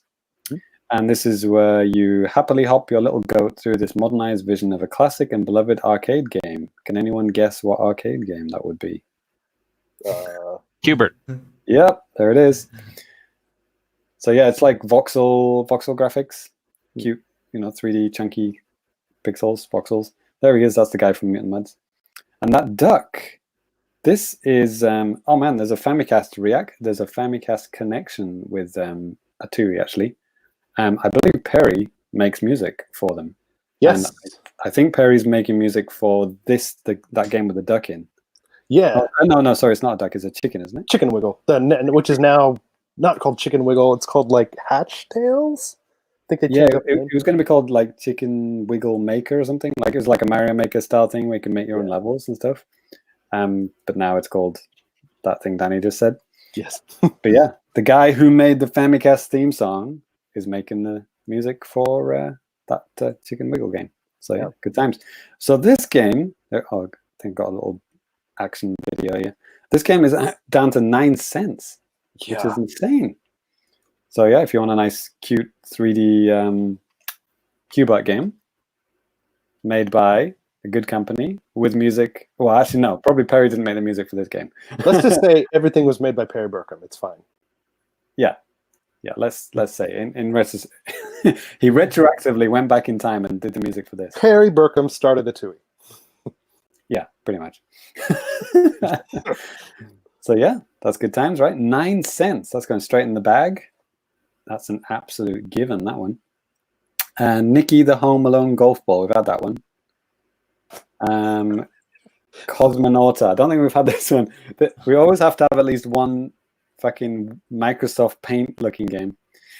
Cosmonauta is a platform game in which players must overcome a world of challenging puzzles, which require more than their reflexes, their determination. There it is. This is your Windows Microsoft Paint game of the week. Cosmonauta. Seriously, I think it's done by one student. I was going to say supported language is Russian, English. Probably. Nice. I don't know if I can recommend that one, actually. I'm getting pretty tired. I'm getting shit and tired of these fucking Microsoft Paint games, all right? Yeah. So this one is called, next game, Just Glide. Oh, Remember the Rings good of old Adventure. days? Yeah, right? Remember the good old days of throwing your own paper plane into the air? Just Oh my Glide. goodness! Wow. Just Glide is just about that. Sit down, relax, and enjoy your paper plane's flight. Make a fucking real paper plane. What's fucking wrong with you? but for 11 cents, this actually might be cheaper than buying a whole wad of paper. So you never know. And better for the environment as well. Very true, James. God, how dare you? Yeah, it's very eco-friendly. Yes, that's right. Just power up your Switch, plug it into the wall, and Yeah. save the planet. Yeah. Actually, I can't even see the fucking paper plane in this screenshot. Where is it? I think Is it's it- green. is it It's this? Oh yeah, it's that green thing. Looks like a leaf or something. I don't know. Very chunky polygons. Looks like it was made in a game jam in like under 20 minutes. Yes. Maybe skip that one. That one doesn't look too good. Just make a real paper airplane. Come on, how hard is it? It's pretty hard, man. Oh, this one. Box a line. Come on. Oh boy, Blockenstocken. I love it when you got this two words just put together. Box a line. I mean, it's pretty much self-descriptive, isn't it? Discover the power of box a line. It's like what the randomly generated Xbox gamer tags you get before Right. you like make your own one. A simple yet challenging puzzle game where you put your brain to work while trying to eliminate the boxes with as few moves as possible. Why play box a line? That's a pretty good question, mate. I'm bored just hearing the description of this thing. My God. You shouldn't write "why play box a line" in your like eShop descriptive note. Oh yeah, that's not a good selling point. Yeah. Why? Why not? So it's 19 cents. I mean, oh, it looks pretty crisp. I mean, I don't know if this actually looks that good in motion. Check it out. Rated E for everyone. Oh, actually, okay. Those are nice graphics, at least. Yeah, these are. Yeah, it's pretty nice rendering. Got nice lighting on these boxes here. Actually, I'm not kidding. It actually does look pretty good. I mean, but it's a box puzzle game. If you want that, yeah, I'd throw that in the box. Why not? How much was it again? 19 cents. Ooh, that's quite a lot expensive. When you think Totes the Goat is 9 cents, and this is like 10 cents more. Okay, yeah, well, we'll throw it in for now anyway. We'll see if we've got anything better. Next one, Aldred Knight. Is it Alfred Knight? Aldred Knight for 19 cents again. Let me see. Sorry here. What is the description? In Aldred Knight, you are the most powerful swordsman of the divine flame, passing through innumerable obstacles of war bosses to rid the kingdom of something. Mild fantasy violence. Sorry, Danny, you can't play it. Yeah, I know. Okay, so it's like a Castlevania Shovel Knight, I guess. It's Little Knight, little dude. You can see his face. I thought I heard good things about this game. Like, I mean, seriously. Oh, we got double jump. It's double, Yeah. double jumps, sword slashing. Yeah. Little Tokyo comment from the chat. The graphics are appealing. I think he was talking about this one. It doesn't look that bad. Yeah. I mean, 19 cents. I'd put that over maybe Box a Line. I don't know, though. I mean, I'm down. Ricky brings up a good point. 19 cents. Yeah, 6 Yeah. 6 hair, 2 teeth. Yeah, good point. Next one, Arcade Fuzz. Okay, 19 cents again. Arcade Fuzz is a 2-in-1 combo with the Walter Machado's hard-boiled titles, TTV3 Classic, and Warp Zone Drifter. I mean, I'm sure you guys are all big fans of both of those games. Yeah. Would you like a game that combines both into one? What are these Waiting games? for it my whole life. TTV3 is a fast-paced maze wanderer mini-game Hmm. with procedurally... Oh, God. Warp Zone Drifter is a physics-based drifting mini-game. Okay. Sounds not so good. What does it look like? Let's just get some fucking gameplay here. Arcade Fuzz. So it's a combination of two games called TTV3. Wait, what? This looks like a screensaver that I had on my DOS computer in 1997. Yep, I was just gonna say the exact same thing. What the fuck? I like how he's just talking about it like these two classics, from your childhood Yes. in one package. No, Yes. that's not going in. That's going in the trash. Not in the trash bag, just in the trash in general. So where's that game that Scott wanted? I'm sure it's down here somewhere still. I think my mic was muted for some random reason. I don't remember having this conversation, but I believe you. It was right at the end. You said, "Oh, check that scary kid's face out." The child's side. This one, right? Oh, what? I did not. No. Child's. Ooh. Slowly unravel the story of what happened to you while lying in the crib, unaware and innocent. With every minute as you explore, you will remember more. Horrors will become real and clear. Was it just fear of the unknown that haunts you, or is it more? I hate all of this. I hate it. I hate it. Oh my God. I mean, it's dark. I'll give you that. Objectives. Explore the attic. Optional. I like I like that. All the objectives, optional. Walk forward, optional. So you're playing a little baby, like exploring a fucking attic? How did he get up there? Find lost notes, optional. It's like, do you have to do anything in this game, or is it all optional? Like, can I choose the option to not play it? It's called The Child's Sight. It's 49 cents, though. This is pretty expensive, Scott, so you might not be able to afford this one. I definitely can't. I don't know. I guess it's like a horror game. Oh, I guess it does have movement, so you can move around. It waits in the dark for you or me. Written by a native speaker, I'm sure. The child's eyes are innocent and pure. Wow. Rock solid frame rate, at least. With its smile, it will try to lure. Yeah, they got the correct its as well. It's pretty good grammar, that. That's worth a few points. Yeah. I think it's a rhyme, right? But don't go near, for it is made with sin. This is the worst. Why are we still doing this? My God.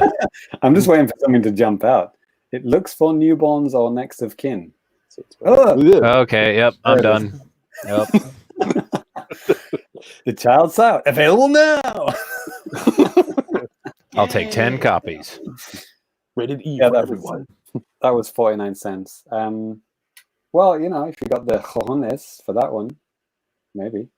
But yeah, even without that one, there's a whole bunch of games for less than for 100 cents, $1, whatever. Help yourself, Scott. It's all yours. Like I said, I'll take 10 copies. Perfect. Cool. All right then. Yeah, I was doing some research about how the gold coins get calculated, by the way. Yeah. So I was just looking through a bunch of games, like how many gold coins you get with each one. So like if you get a game, for example, for like 200 yen, you get 10 gold points. But if you buy a game for 100 yen, you get 5 gold points, right? That makes sense. Okay. But you can actually cheese it slightly. If you buy a game for 987 yen, you get 50 gold points. That's the absolute lowest price game. You get 50 gold points. So if you buy 2 of those, you get 100 points, right? 100 yen off. But if you buy a game for 1,000 yen, you don't. You get the same amount of points. So if you buy 2 cheaper games, you get the same amount of points as buying 1 more expensive game. Well, hopefully you're buying games that you want, not just based on price. But yeah, sure, yeah. It's not how my mind works, mate. It's like, well, this game's 987. I don't want it at all. This is 1,000. I really want it. I'm gonna go with 987. Yeah. There you go. Sometimes buying many smaller games gives you more points. That's what I'm trying to say. Yeah, sure. There you go. But still, 100 yen is still the cheapest game on the Japanese eShop, which is a whole $1. So there you go. That's pretty damn low for. Yeah, that's a rarity. Back to you, Danny. All right. Well, we're going to go ahead and move on to a little bit of feedback. So if you guys have any questions, comments, or anything like that, you can hit us up. You can hit us up by email at thefamicast@gmail.com. You can hit us up on Twitter at thefamicast. Hit us up right here on YouTube. Obviously, if you're already watching us here, you know where to find us. Sign up in the comments below. Go to the website, famicast.com. You can sign off there. Lots of different places where you guys can get us some kind of comments and questions, so please feel free to do that. I'm going to go ahead and just read off a couple of different comments that we've had here on YouTube here recently, and actually, too, just for you guys in the chat right now. Thank you guys so much for just kind of interacting and stuff. I'm trying to get, we're trying to get as many of you guys' comments like up on the screen and stuff like that as possible. But we appreciate, just the interactions and stuff like that. That makes the show more exciting and just more fun for us too, and hopefully for you guys as well. So, and James, could you please get, if there's anything like with Twitter and stuff, or maybe Patreon or just something, any of the other? Yeah. I got some Twitter stuff. Yeah. Actually, in the chat right now, Little Tokyo, he made a comment on one of the RBI baseball games. Bless him. So, and I agree with this comment here too. It's a shame that Pro Yaku Spirits hasn't found a home on the Switch. They did have a Vita version of the game for many years, and what this is, it's a Japanese baseball game, like a realistic one. And I was really shocked last year when they announced it, and they said PS4 and Vita only. It was 2019. But that's the world that we lived in. And the cool thing about that game, I'm pretty sure that game and like the Power Pro games, they kind of like share the same engine. So like the animations and stuff are pretty similar, and like maybe the movements and stuff. I haven't played one for a really long time, but anyways, I thought that was pretty cool. Of course, in the most recent Assassin's Creed thing, what do we have here? Something, yeah. Do you know why it wouldn't open? Mine is telling me that I have to be in Japan to open. No. Yeah. Danny, what do you think of Assassin's Creed Valhalla?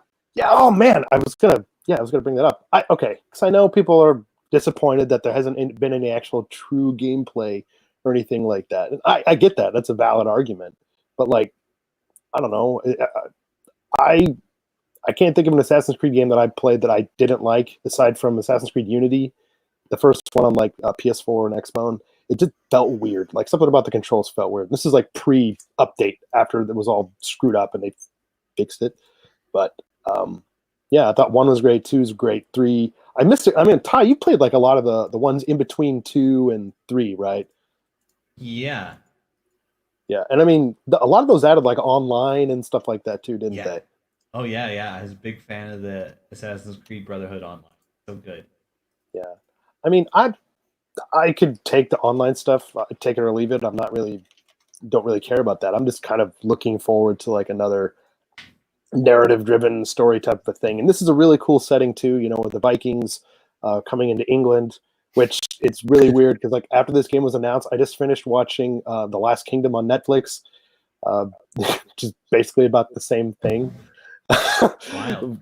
Yeah, so I was like, wow, cool. I can basically play this. And it's like, with Assassin's Creed Odyssey, it's like, oh, cool. I can basically play 300. So like there's this type of stuff. But how about you guys? I mean, Ty, Scott, you guys interested at all in the new Assassin's Creed? Definitely. I haven't played one in a really long time, but I'm very excited about this one. The whole environment and the theme and stuff of it really appeals to me. Yeah, I'll probably play it sooner or later. Yeah. Yeah. So a couple of other comments here too. Metal Mike sounded off on one of the RBI baseball videos I did. He said, like, I'm kind of surprised. This actually looks pretty good. Yeah, that's the weird kind of surprising thing about RBI baseball. It sometimes looks pretty good, even though if it doesn't necessarily play that way the whole time.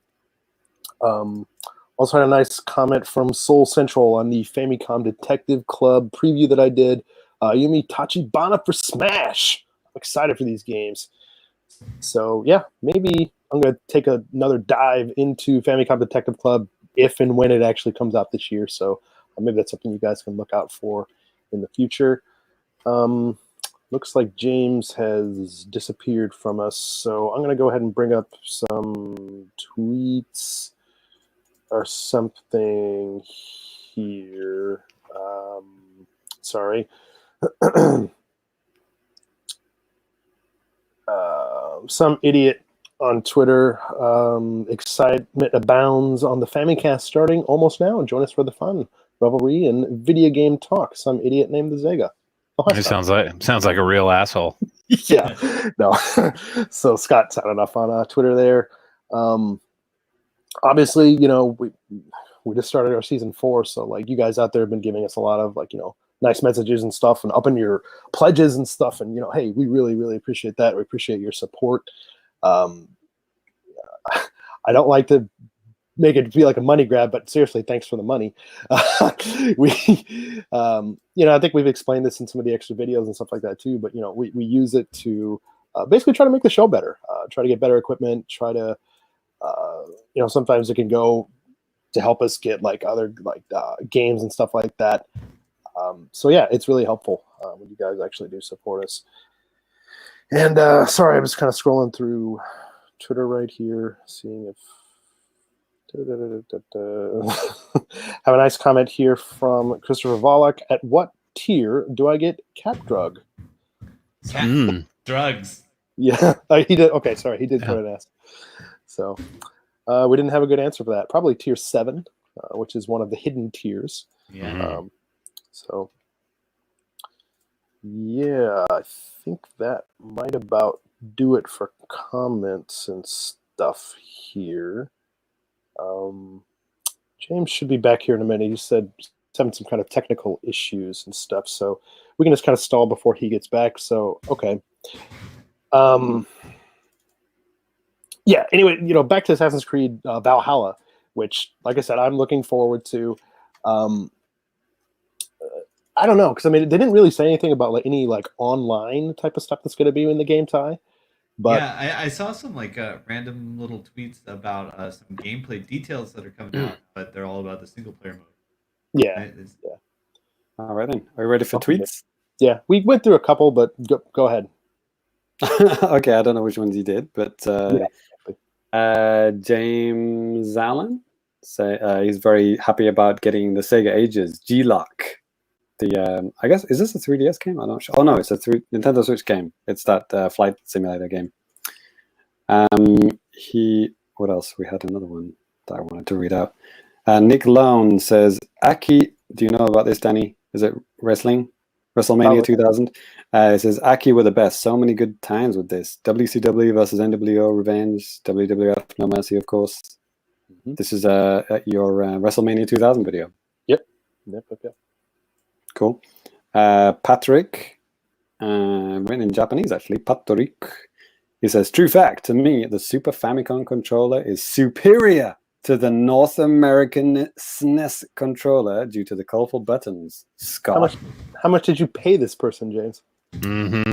And the fact the Super Famicom came out first in 1990. I plan to own the Super Famicom online controller as part of the Road to Tokyo 2020. Wow, tweets that age badly. Yeah. I have an extra Super Nintendo controller here. Sell it to you for 20,000 yen. That's our tier 7 in the Patreon. Monthly payments of 20,000 yen. Thank you. Wow, I guess that was the end of last month. But even at the end of last month, the Olympics were already cancelled, weren't it? Well, technically, they're still going to be called the Tokyo 2020 Olympics. Right.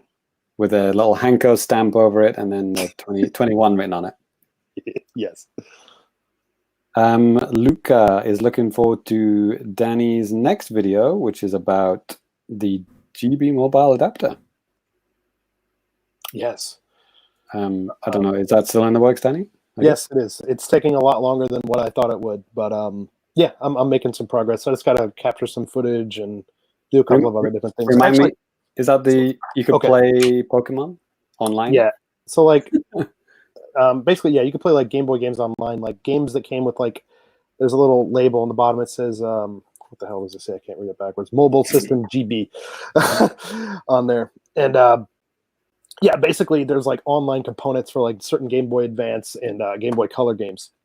And this project, it's just like I'm just talking about some of the games that are making use of the service. Basically, kind of hitting like the big ones, like this cool Silent Hill game on the Game Boy Advance, which is like it's called like a play novel, which is just like a CG game, basically.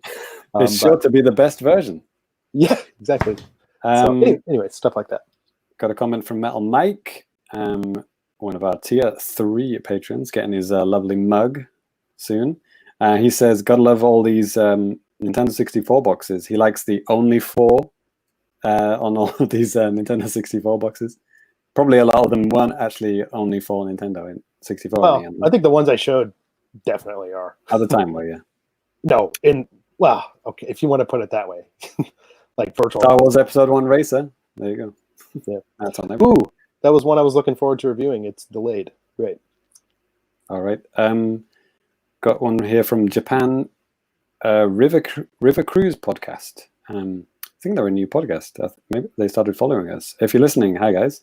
They are threatening to report us to the podcast police because we took a couple of weeks off for Golden Week, which is why the podcast is on the 13th, not earlier. But yeah, I don't know if they did report us. If they did, the podcast police have not called by my house yet. Yeah, that's why I moved. Chris Volak says, "What tier do I get the cat drugs?" Cat drugs. The answer is all of them. The answer is cat drugs. Yes. And Not all that is, cats. and Chris is actually Little Tokyo in the chat too. Oh, okay, that makes sense. Yeah. Yeah. It all makes sense. So yeah, we're done. YouTube, you've read out all your comments about Assassin's Creed and all that good stuff. Every single one. Yes. Good times. Yep. Yeah, we got tons and tons of Patreon comments. You know, our patrons are great. They always give us recommendations, comments, everything every day. It's great. We love it, and we love them. And thank you to everyone who's joined. I mean, I'm so happy that we got like 1, 2, 3, 4 new, well, quote unquote new patrons. You know, people updating their tiers on brand new patrons. That's amazing. I never expected that on day 1. That's incredible. So yeah, if you want to join us in this season 4, lots of cool rewards to get. So yeah, it's a good time to join. 50 odd episodes to listen to. Yeah, it'll probably take you the whole of season 4 to listen to that playlist. So yeah, might as well start now. Yep. Cool. All right. Well, I think that's actually going to go ahead and bring the show to a close. So we're going to go ahead and give out our Twitter handles. So if you guys want to follow me, you can do that. You can find me at DannyBiv, DANNYBIV. James, where can people find you? I mean, do I have to follow you? I'm at Fami. I'm at Fami Complicated. # color buttons. There you go. I'm not saying they're bad. I'm just saying, like, I have nostalgia for the. Oh, Danny, we should do one of those little YouTube polls at the top now. Sure. In YouTube, you know, the top thing, the poll thing we're talking about, yeah. Colored buttons or awful purple buttons, yeah. Just make it totally unbiased option like that. Right. Ty. I'm super cat drugs. Man, my tweets are really surreal lately. Please enjoy them. All right. And Scott, where can people find you, man? You can get me on Twitter at TheZega, at Twitter. And also twitch.tv/TheZega if you ever get bored and need a place to hang out in the late night time zone. It's we play a lot of random stuff, and lately we've been playing a lot of Killer Instinct because I'm completely addicted. So if you're into that, come hang out. And the Zega is 3 Z's and 5 G's, right? At least 5. I don't know. Sometimes I forget. I drink a lot, so. Yes. Cool. All right. Well, that's going to do it for Famicast 173, first episode of Season 4. Woo! Season 4. Yeah. Thank you guys that were with us in the chat. We really appreciate you guys, basically, you know, kind of chatting with us throughout the show. It's always fun. Always thank you 3 for joining me and making sure that I don't go too off the rails. And yeah. You're welcome. Yes. All right. Well, everybody out there, take it easy. Have a good day, whatever, wherever you're at. And we will catch you next time. Whatever. See ya, Remain indoors for just a little bit longer, please. Remain indoors. please. Later, guys. While guns and beans.